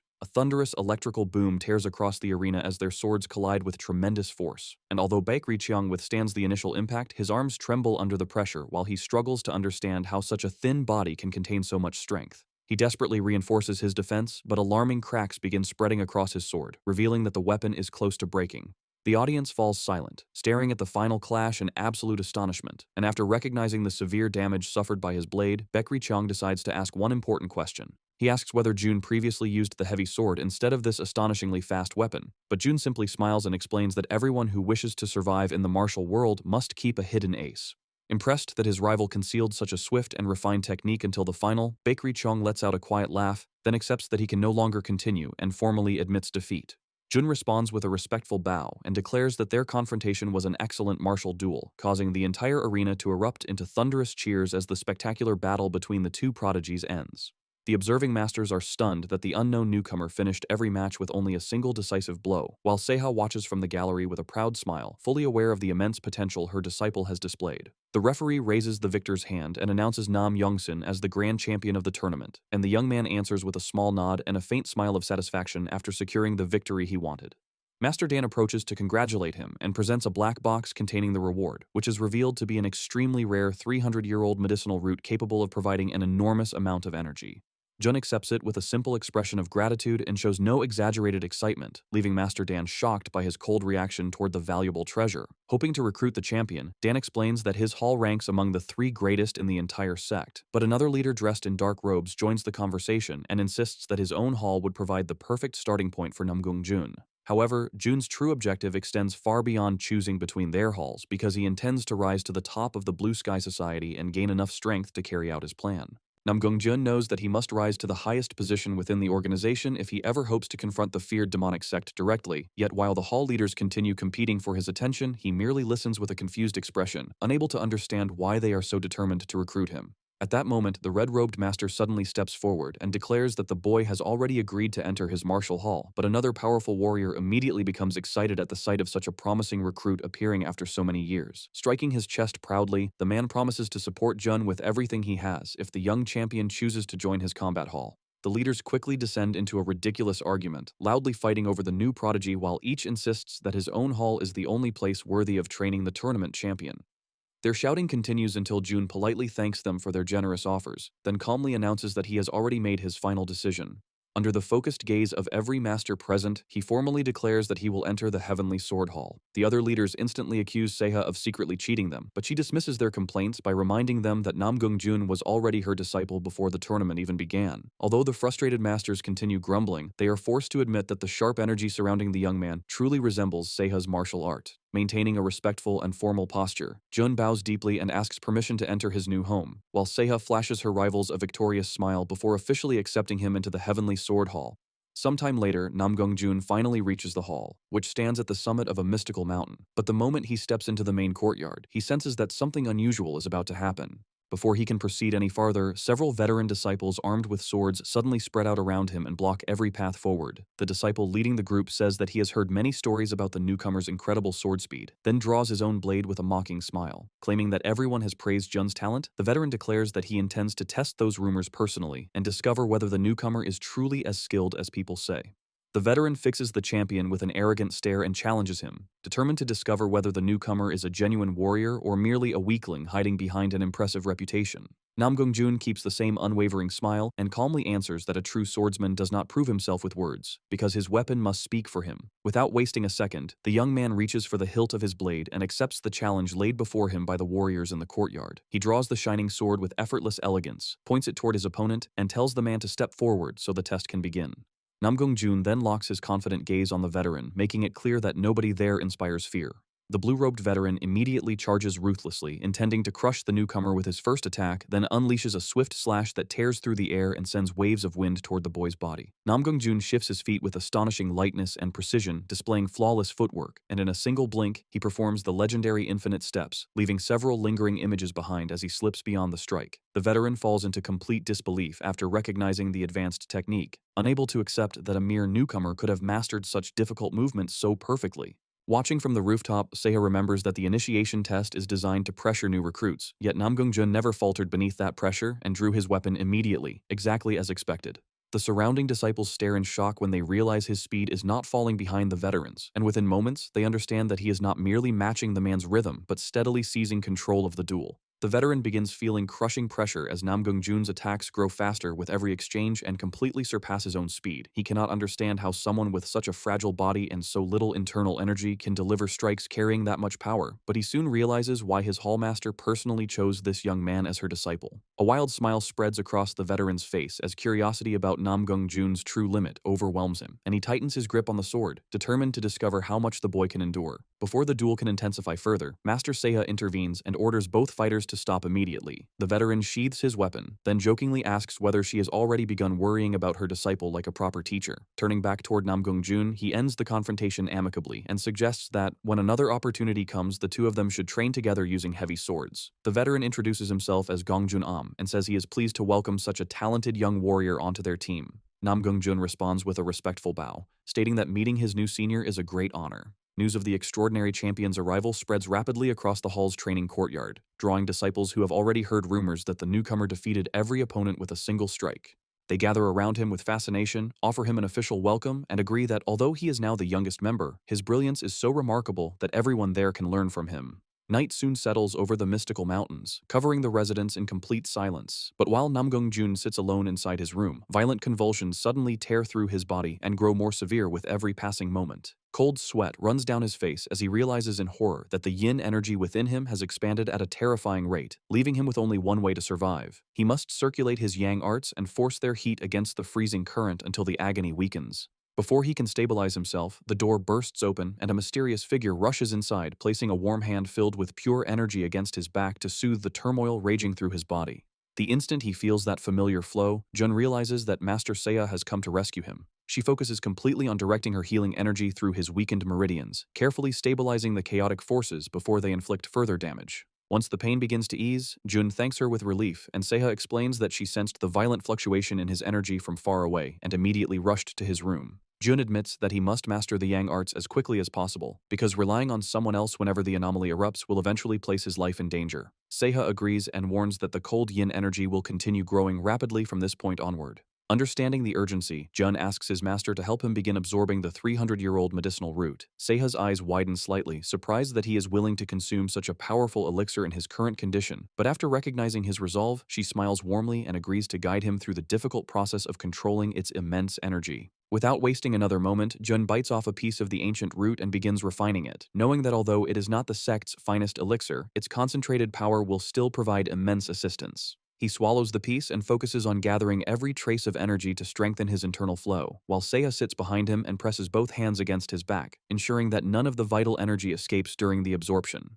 Namgung Jun immediately begins circulating the root's raw power through his yang pathways, carefully controlling the violent current so it cannot damage his already weakened meridians. A brilliant and overwhelmingly powerful aura soon erupts around master and disciple, flooding the entire room with intense light as the medicinal energy courses through his body. Seiha watches in growing disbelief, astonished by Jun's flawless control, which resembles the skill of a seasoned martial artist who has spent decades refining the same technique. Her surprise deepens into complete shock when she realizes that he is absorbing every trace of energy contained within the rare root without allowing even the smallest amount to escape. She cannot understand how such a thing is possible because she has never witnessed anyone consume a powerful elixir without wasting part of its energy, and this impossible achievement forces her to acknowledge the boy's extraordinary genius. Although Jun was born with a severely debilitated body, Seiha praises his remarkable progress and declares that he is already prepared to attempt the promotion examination. Namgung Jun respectfully thanks her for the guidance, while Seiha responds with an affectionate smile and instructs him to rest properly after enduring such an intense refining process. She then leaves his room and walks alone through the dense bamboo forest beneath the soft moonlight, yet her thoughts remain fixed on the unusual meditation techniques she witnessed him using.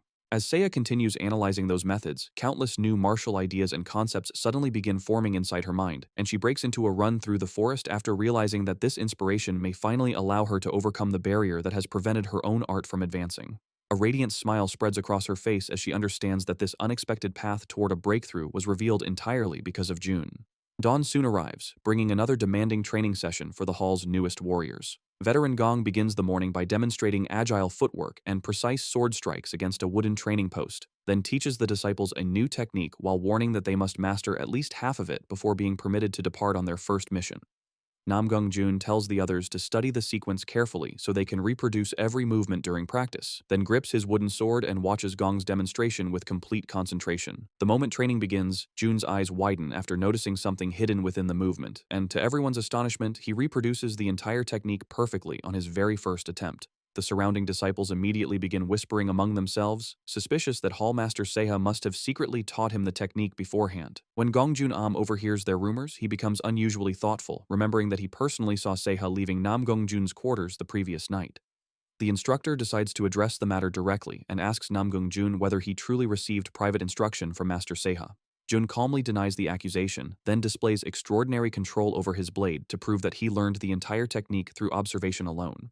After witnessing his flawless movements, Gong Junam admits that the young man is already prepared to skip the remaining basic training and move directly to the advanced Great Extension Sword technique. The surrounding disciples stare at Jun in fear and disbelief, calling him a monster for mastering such a complicated technique at an absurd speed. Gong Junam recognizes the boy's overwhelming talent, but he also worries about the effect such a genius could have on the confidence of the other members. However, instead of feeling discouraged, the disciples become relieved that someone so powerful is now fighting beside them, and they promise to train even harder so they will not be left behind. Accepting their determination, Gong Junam decides to personally teach Namgung Jun the Great Extension Sword technique. He draws his sword and warns the boy to watch every movement carefully if he hopes to follow the speed and rhythm of the demonstration. Meanwhile, an important meeting is underway inside the conference chamber of the prestigious Blue Sky Society, where a blue-robed official presents disturbing reports about rebel groups becoming increasingly active throughout Jiangxi province. After hearing how serious the situation has become, the red-haired warrior immediately volunteers to intervene and crush the rebels by force if necessary. The speaker then changes the subject and raises the issue of whether Namgung Jun should finally be granted permission to begin operating in the outside world. Seiha remains silent for a moment, remembering that rescuing him from the demonic cult was undoubtedly the correct decision, yet allowing him to return to the martial world could expose him to even greater danger. One of the advisors asks whether Namgung Jun is truly the boy born with the rare and dangerous 9 severe yin meridians. Another leader reacts angrily, declaring that the entire purpose of rescuing him was to prevent such a valuable young man from falling into the hands of the enemy cult. He adds that sending Jun outside now would make capturing him far too easy for the terrifying Sun and Moon cult. Growing impatient, one of the men slams his hand against the table to seize Seiha's attention and demands that she provide a clear and final answer. The elderly leader seated at the head of the table, distinguished by his long white beard, calmly observes the argument before asking Seiha what she truly believes should be done. Seiha responds with complete firmness, stating that she does not consider her disciple a fragile child who must remain protected forever. As she speaks, she remembers Jun's powerful declaration that anyone unwilling to take responsibility for their own martial arts has no right to hold a sword. Seiha remembers the day she first met Namgung Jun and how deeply his determination impressed her when she watched him fight despite being trapped in such a desperate situation. She insists that their responsibility is not to hide the boy from danger forever, but to preserve his righteous heart and guide that extraordinary prodigy until he becomes the divine sword of their sect. Her greatest goal is to ensure that the young hero's path always remains aligned with light and justice, no matter what trials await him in the martial world. The red-haired warrior rises from his seat in frustration and asks whether everyone in the room can see only the risks while completely ignoring Namgung Jun's incredible talent. He declares that none of them has ever encountered another young warrior with such overwhelming potential or such a terrifying capacity for growth. He criticizes the leaders for constantly complaining that the sect lacks powerful warriors, only to tremble in fear of being cut whenever someone finally places a sharp sword in their hands. The blue-robed speaker agrees with his ally and praises Namgung Jun's uniquely creative aptitude, explaining that once the boy gains enough real experience, he will become an extraordinary source of strength for the entire sect. Talent of that level is almost never seen in someone so young, making it far too valuable to suppress simply because danger exists. The Supreme Leader acknowledges that Namgung Jun is undeniably special and proposes allowing him to enter the outside world as long as proper precautions are taken. The Elder officially grants the young man permission to leave, but firmly orders that he must be excluded from every mission involving the dangerous enemy cult. The remaining leaders immediately accept the wise compromise and agree to follow the suggested plan. Even the impatient red-haired warrior accepts the condition without argument and calmly lowers himself back into his wooden chair. A beautiful smile appears on Seha's face when she realizes that her persistence has succeeded and her beloved disciple is finally free to experience the world beyond the sect.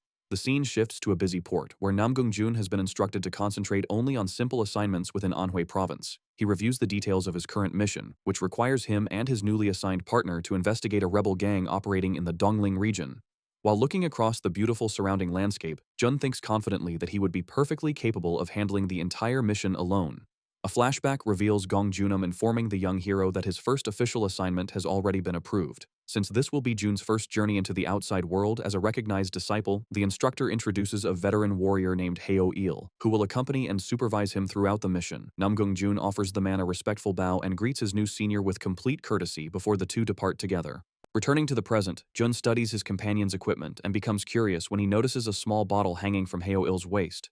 Unable to contain his curiosity, the boy points toward the object hanging from the veteran's waist and asks whether it is some kind of alcoholic drink. The veteran gives an awkward laugh and admits that it really is liquor, though he assures the boy that he only drinks a little whenever he draws his sword. That explanation makes the protagonist even more concerned, but his companion changes the subject and suggests heading to the market, where they may find a useful clue. The two soon board a small vessel and prepare to travel toward their destination while the sailors work around them to ready the boat for departure. Nearby, one of the men grips a thick rope and pulls with all his strength, slowly dragging something heavy up from beneath the water. A helpless elderly man is eventually hauled to the surface inside a rope cage, coughing violently and gasping for breath after nearly suffocating below. Watching from the top of the pier, the bandit leader mocks the prisoner and asks whether he is finally prepared to speak, then cruelly demands that the old man settle his debt once and for all or surrender his daughter as payment.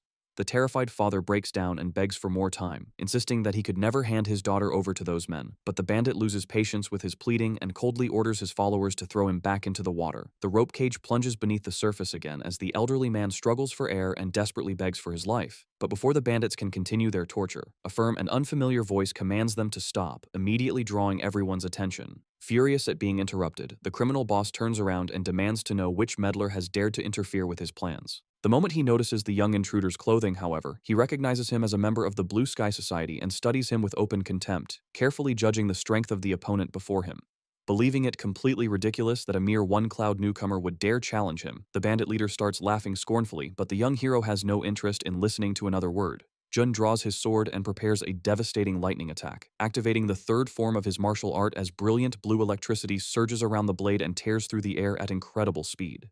In the blink of an eye, the technique strikes every henchman at once, sending the entire group crashing to the ground in complete defeat. Looking over the fallen criminals with a cold expression, Jun remarks that the filthy methods of the unorthodox sects never change, no matter how much time passes. From the top of the pier, the two companions can be seen pulling the elderly man to safety while he continues trembling from the suffocation he has just endured. Veteran Heil asks whether the gentleman is all right, and although the exhausted man can barely form a sentence, he still tries to thank the warriors who saved his life. Nearby, the gang leader remains sprawled across the wooden floor without the slightest reaction after taking Namgung Jun's devastating electric strike. Once he regains enough strength to move, the elderly man hurries away while repeatedly shouting his gratitude, and the two heroes simply watch him leave without adding another word. Heil lightly taps the bottle hanging at his side and reflects in silence on how frightening Namgung Jun's speed truly is. What impresses him even more is the surgical precision behind the attack, which was carried out with complete calm and without a moment of hesitation. As an experienced warrior, Heil immediately understands that the boy accurately measured the difference in strength between both sides before making his move. He also realizes that the newcomer possesses exceptional reaction speed, allowing him to evade danger and counterattack within the blink of an eye. His swordsmanship is far too refined for someone who has only just become an ordinary recruit. Heil puts the bottle away with a thoughtful expression, already knowing that the report he must deliver to his superiors will sound almost impossible to believe. Time passes as the clouds drift quietly across the sky, marking the beginning of the next stage of their mission. At the entrance to a large enemy base, a watchman yawns lazily, completely unaware that danger is already closing in. The moment he hears approaching footsteps, the guard turns in alarm and demands to know who is hiding in the darkness. His only answer is the sudden flash of a sword being drawn, its blade wrapped in brilliant blue lightning. In a fraction of a second, the watchman is struck down before he can release a single cry to warn the others. The night remains silent except for the faint sound of the heroes' rapid footsteps as they slip deeper into enemy territory. Inside a nearby hut, the criminals drink, laugh, and brag about the money they extorted from the helpless father. Their leader proudly declares that they will earn even more by selling the kidnapped civilians to a wealthy buyer. Before anyone can celebrate further, the main door is kicked open with tremendous force, shocking every bandit gathered inside the hall. Jun steps into the building with complete composure and accuses them of stealing the blood and sweat of innocent people for their own profit. One of the armed criminals immediately rises, grips his weapon, and demands to know the identity of the reckless intruder. They spot the distinctive bamboo hat and immediately realize with a jolt of fear that the intruder is a warrior of the Blue Sky Society. The gang boss instantly orders everyone to attack at once, convinced that a lone opponent cannot possibly stand against such numbers. In response, the protagonist merely spins his blade, sending blue sparks of electric energy crackling into the air as he readies himself for the battle about to begin. With an icy stare, he raises his sword and channels an overwhelming amount of destructive force into it, clearly intending to end the fight as quickly as possible. A violent surge of lightning slams into the ground and releases a shockwave so powerful that the entire wooden structure shudders at once, and in the same instant, several henchmen are struck by the blue current and collapse with severe injuries before they can even understand what happened. One of the quickest rebels rushes forward and unleashes a double slash in a cross pattern, aiming to split Jun's chest open, while other fighters leap at him from different angles and hurl sharp daggers in an effort to trap him from every possible side. Yet the hero does not move even a single muscle, and simply waits for their attacks to arrive while the floor around him continues to crack under the force of his energy. A faint, disdainful smile appears at the corner of his mouth as he murmurs that the movements of this entire group are far too slow and clumsy. Then, in a flawless display of skill, he deflects every thrown blade with perfect precision, not allowing even one of them to touch him. Moments later, the attackers drop helplessly to the floor while Jun remains standing at the center of the chaos, calm and imposing as ever. The last group of bandits charges toward him in fury, shouting that the arrogant young man will pay dearly for mocking them, and they spring together into the air while striking downward with their swords in an attempt to crush him from above. One of them suddenly widens his eyes in horror when he realizes that their target has vanished from sight in the blink of an eye. With extraordinary agility, Namgung Jun appears above them upside down, having effortlessly evaded the combined attack, and then descends with incredible control, landing so lightly and precisely that he places his feet directly on top of the enemy's crossed blades. From there, he delivers a swift and exact slash that knocks away their weapons and slices through their hands at the same time. One of the bandits collapses to his knees screaming in agony, clutching his wounded wrist after being forcibly disarmed, while the final rebel still standing trembles from head to toe and calls the boy a monster as he looks around at all his defeated comrades sprawled across the floor. At the rear of the building, panicked criminals begin shouting for an immediate retreat, but before they can flee, the elderly gang leader steps forward with an imposing presence and declares that he will personally deal with the meddlesome boy once and for all inside the prison. By that point, the men assigned to guard the hostages have already been completely knocked unconscious and lie scattered across the ground. Veteran Heir emerges from the shadows and cuts through the remaining enemies with rapid sword strikes, clearing the path so the imprisoned civilians can finally be freed. From behind the bars, the hostages watch the rescue unfold with disbelief and renewed hope, hardly daring to believe that help has arrived. Heir gives a quiet laugh as he recalls the young recruit's plan, in which Jun volunteered to draw every enemy toward himself while the veteran searched for the prison and rescued the captives. Earlier, Jun had praised Heir's remarkable tracking skills, though the experienced warrior answered modestly. The boy then proposed that he would act as bait while his partner located and released every hostage, stating with complete seriousness that protecting innocent lives had to remain the highest priority of the mission. Heir remembers how uneasy he initially felt about a recruit who entered the sect through direct recommendation, but after witnessing Jun's actions, he now understands that the young man possesses exceptional ability and the character worthy of a true hero. Approaching the locked cells, Heir reassures the frightened families that the Blue Sky Society has come to rescue them. With a calm smile, he opens the way and tells everyone to leave the prison so they can finally breathe fresh air outside. Meanwhile, the remaining rebels stare in complete shock at the battle involving their leader. The old gang boss is being driven backward by Jun's relentless attacks, and cold sweat runs down the experienced criminal's face as he wonders how a boy could possess such overwhelming sword energy. To him, Jun no longer resembles an ordinary recruit, but a demonic spirit that has spent decades mastering nothing except the sword.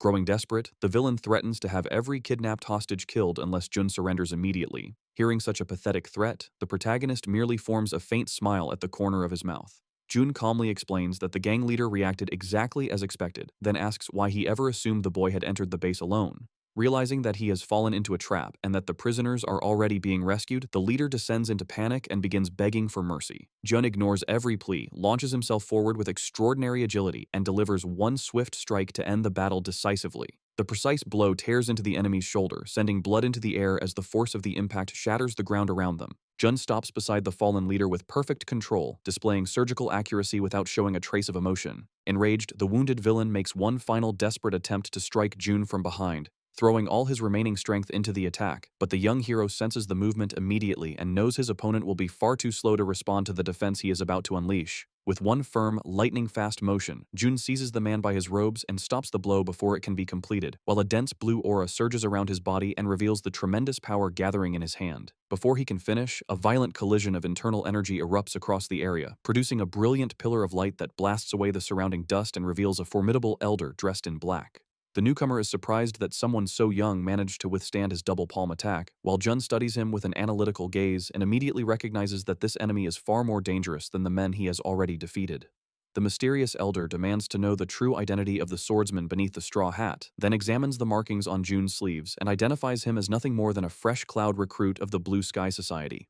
Furious, the old man complains that the boy has completely destroyed the profitable operation meant to fund his retirement, then kicks the body of the former red-clad leader and calls him a worthless fool for dying as pathetically as any stray dog. Jun remains silent, now intrigued by the discovery that a larger organization stands behind what first appeared to be a simple gang of debt collectors. He walks calmly toward the new opponent, raises his blade with open disdain, and states that he intends to hear every detail about this lucrative business. Taking his stance, Jun mockingly advises the elder to postpone his well-earned retirement until their conversation is finished. The elder roars that the boy is insolent and begins concentrating an enormous amount of destructive energy into his palm. He then launches forward at terrifying speed, the force of his charge tearing dust from the ground as he drives straight toward Jun. Facing the incoming strike, Jun decides to use the Heavenly Thunder Palm technique he studied in the library and finds himself surprised by how useful the martial art proves in combat.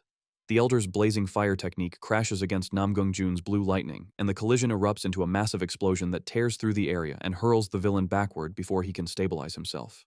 Staggering from the impact, the elder stares at his trembling hands as the destructive current continues coursing through them, then realizes in complete disbelief that the young man beneath the straw hat possesses the legendary Burning Yang energy. Greed instantly overcomes his caution, and he charges again, determined to seize that powerful vitality for himself as a gigantic claw of fire tears through the air toward Jun, who watches its approach without the slightest trace of fear. The attack slams into the hero's bamboo hat and releases a violent cloud of smoke and dust, yet when the haze begins to clear, the elder is stunned to discover that Jun has avoided the full force of the strike through nothing but flawless agility. In the same swift motion, Jun firmly catches the sleeve of the elder's red robe, redirects the momentum of his reckless charge, and unleashes a devastating counter that sends him crashing hard into the ground. The villain cries out as the impact crushes the breath from his body, leaving him helpless while the strange, shadowy energy surrounding him gradually begins to fade. Refusing to accept defeat, the elder desperately activates a forbidden energy absorption technique in an attempt to restore his strength, but Jun looks down at him with open disdain and asks whether his energy has become so pathetic because he cultivated some defective art from an evil sect. Enraged by the insult, the elder gathers every fragment of power still remaining inside him and prepares another attack, shouting like a madman that he will steal Jun's pure yang energy no matter what it takes.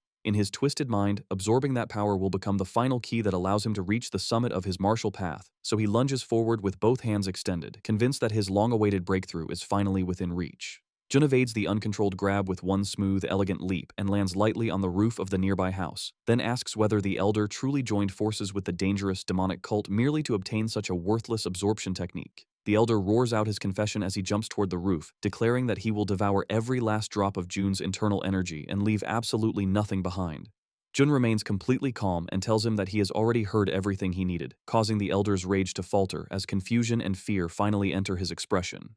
In less than a heartbeat, Jun moves first, and his blade flashes so fast that the elder cannot even react before both of his hands are cleanly severed, leaving him mutilated and frozen in shock. Without giving the man a single instant to recover, the young hero follows with a ruthless strike that hurls his crippled opponent back to the ground, and the impact is so violent that the earth trembles beneath him while loose stones burst upward and scatter across the courtyard. Crushed into the dirt and gravely wounded, the elder coughs up blood as the truth finally sinks in, because he now understands that he no longer has any chance of winning this fight. With the enemy pinned to the ground and completely defeated, Jun releases one final attack wrapped in blue lightning, determined to end once and for all the threat posed by that cruel man.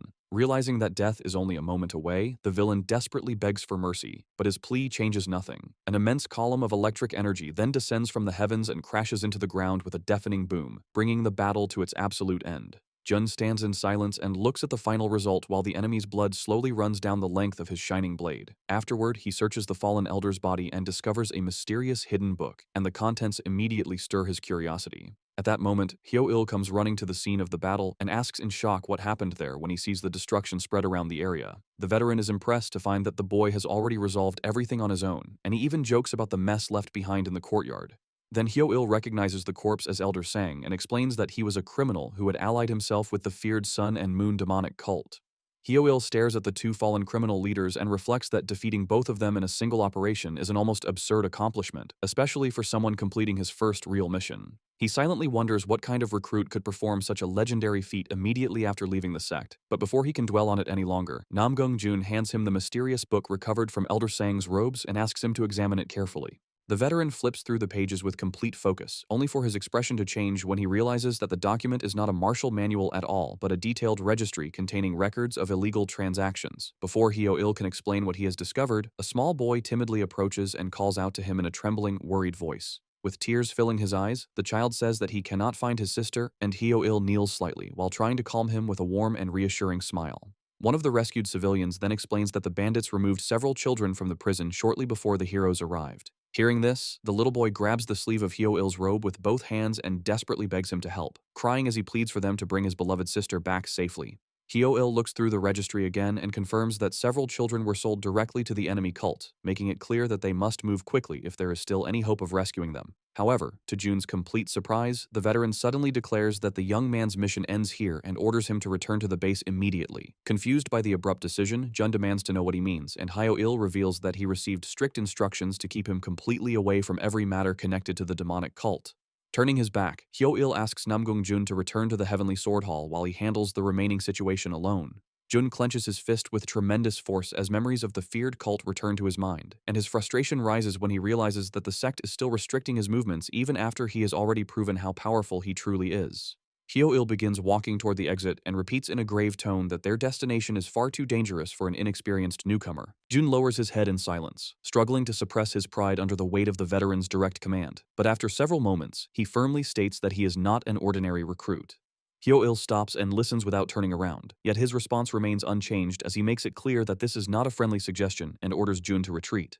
The protagonist finally turns and begins walking back with a determined expression, but inside his mind, he bitterly reflects on the excuses people use whenever they decide to abandon those who still need saving. Namgung Jun suddenly stops and shouts in outrage, demanding to know how he can simply ignore such injustice after already drawing his sword in the name of righteousness. Hearing those powerful words filled with unwavering conviction, Hyo-il forms a faint smile at the corner of his mouth and glances back, genuinely impressed by the honorable spirit of the young hero who refuses to abandon the kidnapped children. The veteran finally changes his decision, praises Jun for his courage, and agrees that they will continue together in pursuit of the cult's carriages. With a confident smile, Hyo-il reveals that his title among warriors is the infallible target-tracking sword. Without wasting another second, the experienced pair leaps into the dense forest and begins moving rapidly between the trees. They race through the dark, narrow trails with incredible lightness and agility, performing spectacular jumps with the advanced movement techniques of the Blue Sky Society. Hyo-il leads from the front and suddenly changes direction whenever he detects a fresh trace left behind by the criminals. He points toward the damp soil and reveals several recent footprints, proving that they are still following the correct path. After studying them carefully, the veteran identifies the enemy's movement technique and confidently assures Jun that they will rescue the children very soon.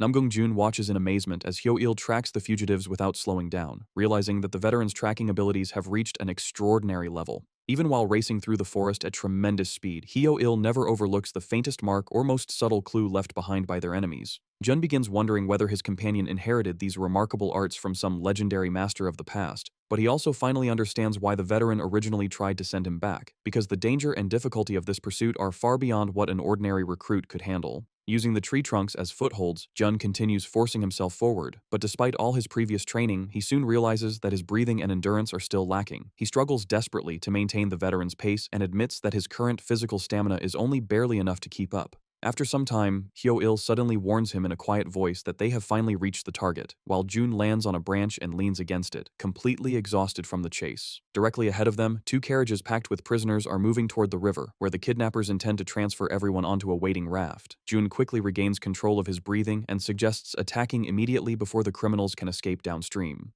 Hyo-il agrees and warns that once the carriages reach the boat, rescuing the children alive will become almost impossible. At that moment, Jun realizes with genuine emotion that the veteran had deliberately slowed his pace during the entire pursuit just to make sure the exhausted young hero could continue following him. Namgung Jun asks his experienced companion to move ahead and buy them some time, promising that he will catch up as quickly as his exhausted body allows. Hyo-il gently taps the brim of the boy's hat and tells him to preserve enough strength for the battle waiting ahead, then launches himself toward the enemy carriages with an explosive burst of speed that leaves a powerful trail of wind behind him. Jun wipes the sweat from his face and watches him disappear into the forest, firmly swearing that once this difficult mission is over, he will train much harder so his lack of stamina never slows him down again. While one of the escort guards yawns from boredom, completely unaware of the approaching danger, Hyo-il observes the entire convoy from high above and prepares to make his move. The criminals continue talking carelessly and sharing a drink as they travel, never imagining that a deadly enemy is already watching them from the trees. Knowing that he must delay the convoy alone until Jun arrives, Hyo-il takes out several throwing weapons and carefully chooses his first target. A blade suddenly cuts through the air and strikes the nearest guard directly in the throat, causing him to collapse with a painful groan before anyone can react. The remaining criminals immediately panic, shouting that an enemy is attacking them with concealed blades, but the warning comes too late as Hyo-il unleashes a relentless storm of darts and daggers from every direction. Several henchmen are struck in the face and fall to their knees with fatal wounds within seconds, yet the convoy leader successfully blocks the assault. Noticing that the mysterious attacker keeps his distance and relies entirely on throwing weapons, the bearded villain forms a twisted smile as he believes he understands why the invader refuses to engage them in close combat. He orders his men to ignore the lone attacker and keep the carriages moving, correctly realizing that Hyo-il is only trying to delay their escape. Irritated by how quickly the criminals see through his strategy, the veteran understands that his provocation will not stop them, leaving him with no choice but to draw the sword at his waist and fight them directly. Hyo-il dives toward the convoy and delivers a powerful slash to the horse pulling the leading carriage, causing the wounded animal to collapse violently and drag the entire wooden structure down with a thunderous crash. Terrified children immediately begin crying out from inside the overturned carriage and desperately beg someone to rescue them. Hyo-il tears away the covering and discovers several children bound tightly with ropes, weeping helplessly inside the wreckage. The sight of those defenseless captives in such a miserable condition fills the experienced warrior with deep fury. Meanwhile, the second carriage attempts to accelerate and escape, but before it can gain any distance, Hyo-il suddenly appears above it and lands directly on its roof. Hye-il lands firmly on the roof of the moving carriage, planting his feet with perfect precision as he prepares to intercept the remaining guards, but before he can make his next move, a warrior dressed in black suddenly appears and drives a powerful kick straight into him. The impact sends the experienced fighter flying away from the carriage, forcing him to drag his feet violently across the dirt before finally stopping. And as he steadies himself, Hye-il realizes that if the attack had landed cleanly, he might have died on the spot.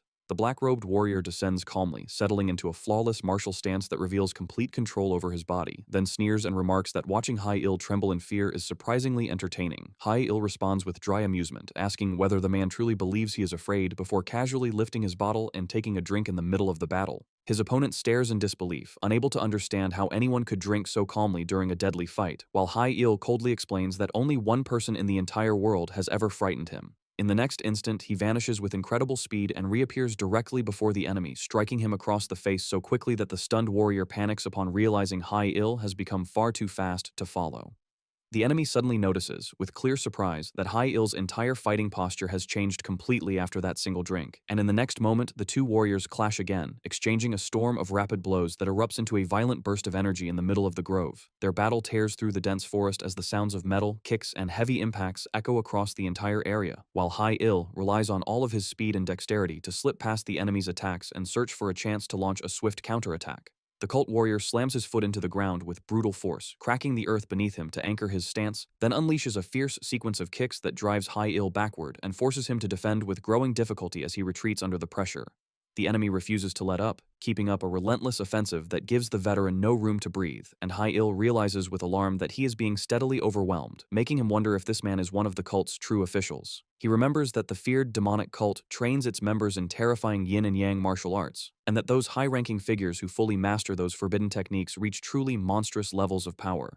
The fight grows even more dangerous as dark figures blur through the brush at extreme speed, and the enemy mocks Hye-il by saying that he dodges well, just like a frightened rat running through the forest. Hye-il understands that a foe of this level should only be faced by someone of master rank, and his thoughts immediately turn to his partner, fearing it would be far too dangerous for the young hero to fight here. Then, all at once, Hye-il catches a tiny opening in the enemy's guard when the man loses his balance for a split second, and knowing he must end everything now, he moves to strike, but at the final instant, the terrifying opponent reads the attack and deftly blocks Hye-il's sword. Heo-il's eyes widen in despair when he sees that his perfect strike has been stopped, and the villain spreads a cruel smile, says it is a pity, and drives forward with a devastating punch that hurls the veteran violently across the dirt road. Before he can recover, the enemy rushes in and smashes him again with another crushing blow, making the veteran cry out in pain as his defense breaks and he crashes to the ground badly wounded. And though he struggles to endure, he is forced to admit that the rival's internal energy is vastly greater than his own. Heo-il is hurled into the side of the damaged carriage with such force that deep cracks spread across the wooden cabin, and as blood spills from his mouth, the terrified children watch in despair and beg him not to die in front of them. The veteran coughs up more blood but forces himself to remain standing, preserving his pride as he jokes that being reduced to such a miserable state is truly embarrassing. The dark-robed villain growls that the Blue Sky Society always interferes with his plans, then promises that he will make Heo-il suffer instead of granting him an easy death. With no strength left to escape, Heo-il tightens his grip around the hilt of his blade and prepares to fight until the end. But before the enemy can finish him, a swift figure descends from the sky and interrupts the tense confrontation. Sensing the rapid approach of a dangerous new presence, the feared warrior turns in surprise as a pair of black and white boots lands with perfect precision in the middle of the dirt road. The newcomer calmly steps between the wounded veteran and his opponent, making it clear that he has come to take control of the battle, while the villain frowns and wonders who this reckless meddler is to interfere in a fight to the death. Namgung Jun approaches without fear and calls out to his partner, leaving Heo-il visibly relieved to see that the young warrior has returned. Drawing his sword, Jun politely asks whether he finally has permission to join the fight. And although the veteran knows how dangerous the situation is, he realizes that he feels no concern at all, only a deep sense of relief spreading through his chest. With a sincere smile, he asks the young hero to take over and admits that Namgung Jun is truly someone special. The dark-robed warrior looks down on the newcomer and mockingly asks whether this boy is supposed to be their pathetic reinforcement, but after examining Jun more closely, he is stunned to realize that the young man has not even reached 20 years of age. Despite that, a chill runs through him as he senses the sharp and overwhelming combat aura radiating from the boy's body, and narrowing his eyes, he detects something strange and unnatural within that energy. The villain laughs dismissively and declares that the arrival of a mere Cloud One disciple will do nothing to change their fate, but Jun calmly replies that the man is remarkably good at bluffing. Enraged by the insult, the enemy leaps into the air and unleashes a devastating flying kick, shouting that Jun is nothing more than an insolent child, yet Namgung Jun avoids the attack with effortless precision while recognizing that, based purely on martial rank, he should theoretically be at a disadvantage. Namgung Jun studies the enemy's techniques and recalls that the earliest stages of martial training revolve around refining the body and circulating internal energy, while reaching the martial apex allows a warrior to project that vital force beyond the limits of the flesh.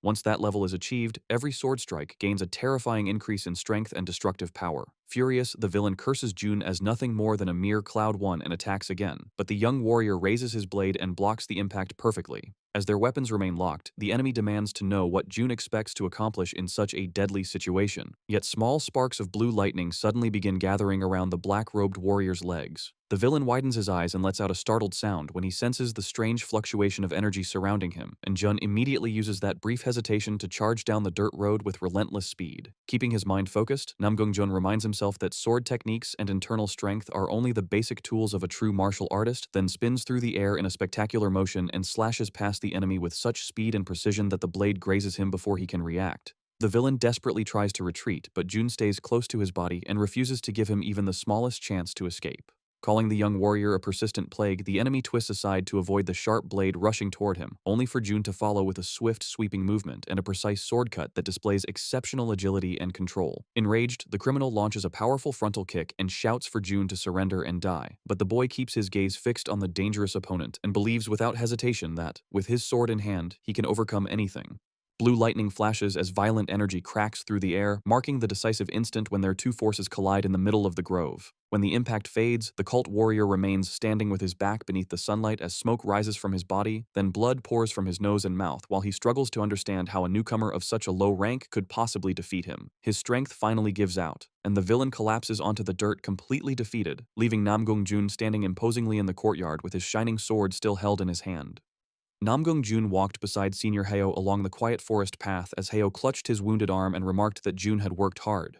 Namgung Jun calmly dismissed those words, explaining that it was nothing. Instead, he expressed greater concern for Heo's injuries and admitted that they seemed to have resulted from his own shortcomings. Because of that, he resolved to train even harder. Heo laughed lightly and casually waved his hand, assuring him that his injuries were nothing worth worrying about. As they passed the rescued families, Namgung Jun admitted that he had learned a great deal from his mission with Senior Heo. They had successfully rescued the children and secured the ledger containing the crucial evidence. He wondered why Heo would not consider it a successful first mission. Heo merely smiled and silently reflected on everything that had happened. To him, calling the mission merely successful was far from enough. Namgung Jun had single-handedly defeated the Bagong sect, survived an encounter with a Myeongyo officer, and rescued the children. Throughout the mission, he had stood as a shield for the weak while displaying both ruthless determination and deep compassion. Along with his unwavering sense of chivalry toward ordinary people, his extraordinary swordsmanship had surpassed all expectations. Closing his eyes, Heo realized that someone with such overwhelming talent should not remain confined to the main fortress, and he decided that he would put considerable effort into writing the mission report. As they continued walking, they eventually arrived at the fortress. Heo explained that he needed to go to the Mihyang department regarding the report, so he instructed Namgung Jun to head back first. Namgung Jun respectfully acknowledged the instruction, and Heo smiled warmly before waving farewell. As Namgung Jun entered the grand courtyard, a voice suddenly called out to him from behind. Instantly sensing an overwhelming aura, he instinctively gripped the hilt of his sword and turned to see the approaching figure. The man introduced himself as Kang Gok, the Jongpa Hall master, and calmly assured him that there was no need to be tense. Upon hearing the name of the Jongpa Hall, Namgung Jun clasped his hands together and respectfully greeted the Jongpa Hall master. The Jongpa Hall was renowned for its overwhelming destructive power, capable of crushing enemy formations during large-scale battles. It always stood at the front lines, and its leader, Kang Gok, was recognized as a supreme master possessing terrifying strength. Kang Gok stepped forward with an overwhelming aura and stated that he had heard Namgung Jun had encountered the Sun Moon Demon cult during his very first mission. A blazing golden aura erupted around him and spread throughout the courtyard, causing the crushing pressure to become even heavier. Namgung Jun felt the overwhelming force bearing directly upon him, yet he calmly confirmed that it was true. Kang Gok tightened his fist while channeling his immense internal energy and stated that Jun must also know the Sun Moon Demon cult specifically hunted men born with the 9 yin-blocked meridians. Enduring the suffocating pressure, Namgung Jun realized that Kang Gok was intentionally suppressing him with his aura. He acknowledged that he already knew this, and silently reflected that the Sun Moon Demon cult was infamous for practicing bizarre dark arts and brutal sacrificial rituals. Memories from his previous life resurfaced as Namgung Jun recalled that they used those rituals to create bodies that were neither male nor female. Reflecting upon everything, he realized that the true reason the cult was targeting him was undoubtedly because his body was suited to handle both yin and yang energies simultaneously. Kang Gok continued releasing his suffocating martial aura while suggesting that it would be wiser, both for Jun's sake and for the sake of Jiang Hu, for him to remain quietly within the Changcheon society. Namgung Jun slowly stepped forward without the slightest hesitation and remarked that it would be an easy end if he simply died. Narrowing his eyes, he firmly stated that his master had given him a new life, and he believed that life was meant to walk the path of chivalry through the martial way. Enraged by his unwavering resolve, Kang Gok roared and questioned whether possessing a little talent had made him believe he could one day become a master who ruled the world. Namgung Jun calmly reflected that, as long as the shadows of his past life's disciples remained in his heart, he would never become arrogant enough to believe such a thing. He firmly declared that his sword was righteous and would always remain so. Kang Gok narrowed his eyes as he silently evaluated Namgung Jun's strange but unwavering determination, wondering whether it was merely youthful bravado or something far greater. He warned that the Sun Moon Demon cult would pursue Namgung Jun until the day he died and challenged him to prove whether his martial prowess could truly withstand such enemies. Without another word, Kang Gok gripped the hilt of his massive axe and leapt high into the air, demanding that Namgung Jun draw his sword. He then descended as steel screeched violently when Namgung Jun raised his blade to block the devastating strike, sending sparks flying everywhere. The two martial artists locked eyes as they silently tested each other's resolve. Kang Gok quickly realized that Namgung Jun had blocked his attack without fearing his overwhelming presence while perfectly reading his movements. Both of them then leaped backward, creating some distance. Kang Gok wondered whether he should test the young swordsman even further, then raised his heavy axe once again before unleashing another devastating strike. Namgung Jun swiftly moved forward, effortlessly parrying every incoming attack with flawless focus and remarkable speed. He inwardly concluded that, despite Kang Gok not yet reaching the peak realm, he was executing his techniques with extraordinary precision. As Kang Gok increased the intensity and prepared to unleash another devastating strike, Namgung Jun instantly realized that attempting to block it directly would shatter his sword. Shifting his weight onto his back foot, he prepared to execute the legendary Great Wind Sword art from his previous life. Taking his stance, Namgung Jun concentrated his internal energy while focusing upon the profound principles of silk reeling energy. He swung his sword in a wide arc and skillfully redirected the tremendous impact. A deafening explosion echoed across the courtyard as both of them were pushed backward, unleashing a blinding shockwave. Although Namgung Jun gritted his teeth while being forced backward under the overwhelming pressure, he continued resisting with all his strength. Staring directly at Kang Gok, he was astonished by the immense internal energy. Summoning every ounce of his remaining strength, Namgung Jun forced his sword upward and successfully deflected the crushing attack. The violent collision shattered the ground between them, leaving a massive fissure splitting the stone courtyard. Amid the rising dust, Namgung Jun stood firmly while breathing heavily, his sword still at the ready. Kang Gok stared downward in complete disbelief as he realized that he had actually been pushed backward. Namgung Jun declared that the one pervading way resided within an unwavering heart to save lives and uphold what was right. Breathing heavily as the dust gradually settled, he reflected that he had poured every ounce of his chivalry into that final strike. Kangok slowly tightened his grip on his massive weapon and remarked that many people began with convictions like Namgung Jun's but eventually abandoned them. Even so, Namgung Jun remained determined and stated that he would have the comrades of the Changcheon Society by his side, believing there was nothing to fear. A sincere smile slowly appeared across Kangok's face as every trace of his earlier hostility disappeared. Looking at Namgung Jun with genuine respect, he acknowledged both the young man's extraordinary talent and the martial path he had already discovered at such a young age. Namgung Jun stood proudly before the Grand Palace gates as Kang Gok finally declared that he would respect both Namgung Jun's decision and the decision of the Heaven's Sword Hall Master. As the two of them stood silent facing each other, Kang Gok remained composed and confident. And with a subtle motion, he released a swift pulse of internal energy that swept toward the young swordsman. The moment it touched him, Namgung Jun felt his body tense involuntarily, and he immediately understood the swift emission of internal energy as expected of a true expert who had already reached the realm of the three flowers converging at the crown. Kangok allowed himself a faint grin, remarking that it would be beneath him to quarrel over the actions of a young swordsman. Without further explanation, he reached into the folds of his robe, drew something out, and flicked it toward Namgung Jun, telling him simply to take it. Namgung Jun caught the small object out of reflex and examined it with open suspicion. It appeared to be a tiny container, and he asked what exactly it was. Clearing his throat, Kang Gok explained that it was a spiritual elixir, one that would help mend the internal injuries Namgung Jun had supposedly suffered during his recent battles. With that, the hallmaster turned and walked away, leaving Namgung Jun standing alone with the elixir resting in his palm as he reflected that he didn't even suffer an internal injury. A faint smirk tugged at the corner of his mouth as he realized the truth. Kang Gok had simply been looking for an excuse to hand him the elixir. Even so, Namgung Jun lowered his head respectfully and offered his thanks before the hallmaster disappeared from sight. Elsewhere in the sect, the elderly sect leader sat quietly reading through the mission report submitted by Senior Heo, silently debating whether Namgung Jun, too, deserved a spiritual elixir of his own. Heo Il, standing nearby, spoke up, saying that while he understood why the elders remained hesitant about letting Namgung Jun venture into the Jianghu, he still believed it would be an enormous waste of talent if they continued to hold him back. The sect leader nodded in agreement, stroking his long beard thoughtfully as his eyes drifted back to the report. Every line only reinforced what he already expected, and he found himself deeply satisfied with how far Namgung Jun had come, and he didn't disappoint at all. It didn't take long for word of Namgung Jun's achievements to spread throughout the Heaven's Sword Hall. Among the younger disciples, whispers began to circulate, with many claiming that although he was still officially ranked at the first-rate realm, his true strength had likely already surpassed its peak. Nearby, Senior Gongjun Am listened quietly to their hushed exchange, unable to shake his own doubts. He couldn't understand how someone could already be wielding sword chi at such an age, especially considering it had been barely a month since Namgung Jun had even begun his train in Ji, and now understand how he cleared his mission so easily. Pushing the thoughts aside for the moment, he rose to his feet and ordered the disciples to stop their idle chatter and return their focus to practice. Reluctantly, the trainees obeyed. As the sun dipped low and evening settled over the sect, Namgung Jun sat within his private chambers, finishing his daily session of energy meditation. These meditative exercises had done much to ease the frequency and severity of his seizures, yet the 9 yin-blocked meridians sealed within his body continued to weigh on him like an invisible burden. Reaching for a robe nearby, he dressed himself slowly, his thoughts drifting back to his previous life, where simple external martial arts alone had been enough to forge a powerful and resilient body. Now, however, those same blocked meridians stood in the way of his physical growth, leaving him with a frame far weaker than he wished. He understood more clearly than ever that he needed to seek out a new method of external training suited to the limitations of his current body. Sensing a familiar presence outside his door, Namgung Jun tied off his robe and called for whoever it was to enter. Master Li Seha stepped inside, a small stack of books balanced in her arms, and asked whether he had finished his meditation for the day.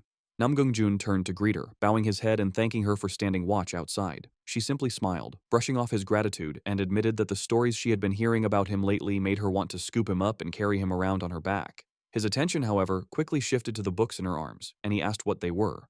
Li Seha explained that she had borrowed them from the Self-Reflection Martial Archive, believing they would prove useful to him. As Namgung Jun studied the titles, he realized they were a collection of manuals on external cultivation, along with several medical texts. It became clear to him that his master understood not only his training needs but also the exact nature of his physical condition. She went on to stress how important it was to truly understand one's own body, revealing that she had already read through every one of the books herself while he had been away on his first mission, and that she intended to teach him everything they contained. Namgung Jun couldn't help but smile, filled with quiet gratitude toward his master. Still, Lee Se-ha reminded him gently that the sword must always remain his top priority. He agreed without hesitation, and together they made their way toward the training grounds. Once there, master and disciple stood opposite one another, and Lee Se-ha instructed him to perform the 13 Thunder Lightning Swords, the very technique Namgung Jun had created himself. He hoped that sparring with her might help him uncover the deeper secrets still hidden within his own creation. Raising his blade, lightning crackling faintly along its edge, he lunged toward her and their swords met with a sharp, ringing clash. Lee Se-ha's blade moved in slow, elegant arcs, and though her motions appeared unhurried, they intercepted his 13 Thunder Lightning Swords with almost effortless precision. Her gentle, flowing style seemed to command the very space around her, embodying the true essence of the heavy sword. Back and forth, they exchanged blows, their movements swift and fluid, each strike a reflection of the countless hours they had spent training together. As their swords danced, Namgung Jun found himself wondering whether his Heavenly Thunder true Yang technique could ever truly harmonize with her heavy sword style. He began to grasp the deeper mystery behind it, the way her style seemed to control the very flow of battle, seamlessly linking the beginning and end of every strike through nothing more than the slight turn of her wrist. With that same subtle motion, she was able to cut off every possible path his blade could take, a mastery that left no doubt as to why she was regarded as the true master of the Heaven's Sword Hall. When the sparring finally came to an end, Namgung Jun lowered his sword and bowed deeply, thanking her for the lesson. Curiosity getting the better of him, he asked the name of the technique she had just used. She told him it was called the Remote Cloud Layered Stance, one of the secret manuals kept within the Self-Reflection Martial Archive, reserved solely for the 4 clouds. Namgung Jun stared down at his own hand, clenching it slowly into a fist and silently vowed that he would one day make the technique his own. With a confident, determined grin, he asked whether he might try executing it himself, right then and there. Nearby, a cluster of trainees watched intently as Namgung Jun continued sparring with Master Lee Se-ha, hoping to glean some valuable insight from the exchange. Just behind them, Senior Gongjun Am observed as well, wondering whether Namgung Jun was attempting to mimic the opening form of the remote cloud-layered stance purely by crossing blades with her, without ever having studied the manual himself. He watched closely, tracking every swing and shift of the young swordsman's blade. The principles behind the soft sword style were unhurried, yet capable of redirecting force along every point of the blade's path. It slowly dawned on Gongjun Am that Namgung Jun wasn't simply imitating the motions at all, he had genuinely grasped the essence of the technique through raw talent and split-second insight, without ever needing to read a single page of instruction. Namgung Jun pressed forward with his blade while Lee Se-ha calmly sidestepped and deflected each attack, the duel between them continuing without pause. Through this exchange, she guided him step by step toward discovering the technique on his own, and Gongjun Am found himself newly impressed by just how remarkable a master she truly was. Off to the side, the trainees remained transfixed, murmuring among themselves that Namgung Jun had to be some kind of monster talent to cross swords with the Hall Master herself in such a manner. Gongjun Am silently agreed, praising the young man's focus and determination, though he also noticed the faint tremble creeping into his legs. It was clear that the burden of his 9 yin-blocked meridians was beginning to take its toll, and that his body wouldn't be able to endure much longer. After a while, Lee Se-ha finally lowered her blade and told him that it had been a fine match, praising his performance. As she turned to leave, Namgung Jun called out to her, bowing respectfully and asking if she would show him her fast sword technique as well. He wasn't satisfied yet, having already learned her blunt sword and soft sword styles. He now wanted to master her fast sword too. He assured her that he understood it was her ultimate technique and that he was fully prepared to learn it. Lee Se-ha hesitated for a moment, clearly concerned, but ultimately chose to trust her disciple's judgment and agreed to teach him her signature art. With a flick of her wrist, she raised her sword once more, settling into an aggressive stance before lunging at him with blinding speed. Namgung Jun noticed at once how much sharper her lightning chi had become, and he barely managed to deflect the strike in time. She followed with a relentless string of fast attacks, each one forcing him to block on pure instinct, and he found himself stunned by just how far beyond his own speed hers truly was. The strain was so intense that it felt as though the hand gripping his sword might give out entirely.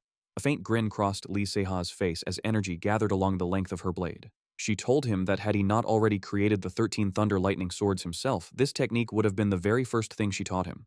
With a single decisive strike, she unleashed her Heavenly Thunder True Yang sword art, sending clouds of dust billowing outward around them both.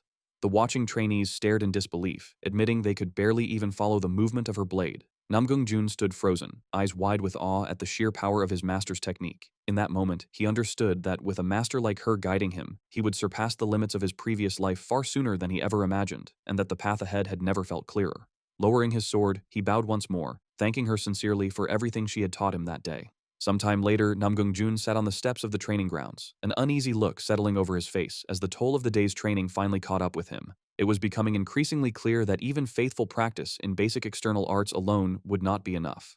Just then, Gongjun approached and took a seat beside him, asking if he was holding up all right. He praised the young swordsman's performance, but also pointed out quite directly that his external cultivation urgently needed improvement. Namgung Jun glanced down at his trembling arm and admitted that he agreed, acknowledging that he needed to find a proper method of external training as soon as possible. Gongjun suggested he pay a visit to the Iron Tower Hall. When Namgung Jun asked what kind of place it was, Gongjun only replied that he would understand soon enough once he arrived, adding that it was essentially where every muscle-obsessed man in the sect tended to gather. He assured him that if he sought out the hallmaster there, he would surely receive plenty of guidance in external arts training. Before long, Namgung Jun made his way to the Iron Tower Hall, where shirtless men trained all around him, hoisting heavy weights and pushing their bodies to their limits. He couldn't help but notice the impressive level of external mastery each of them possessed, and found himself wondering whether their training here was built around individual effort or group discipline. Among the 10 halls beneath the sword fragrance department, 3 were widely regarded as the strongest, and of those 3, the Iron Tower Hall was said to command the greatest mastery of external arts.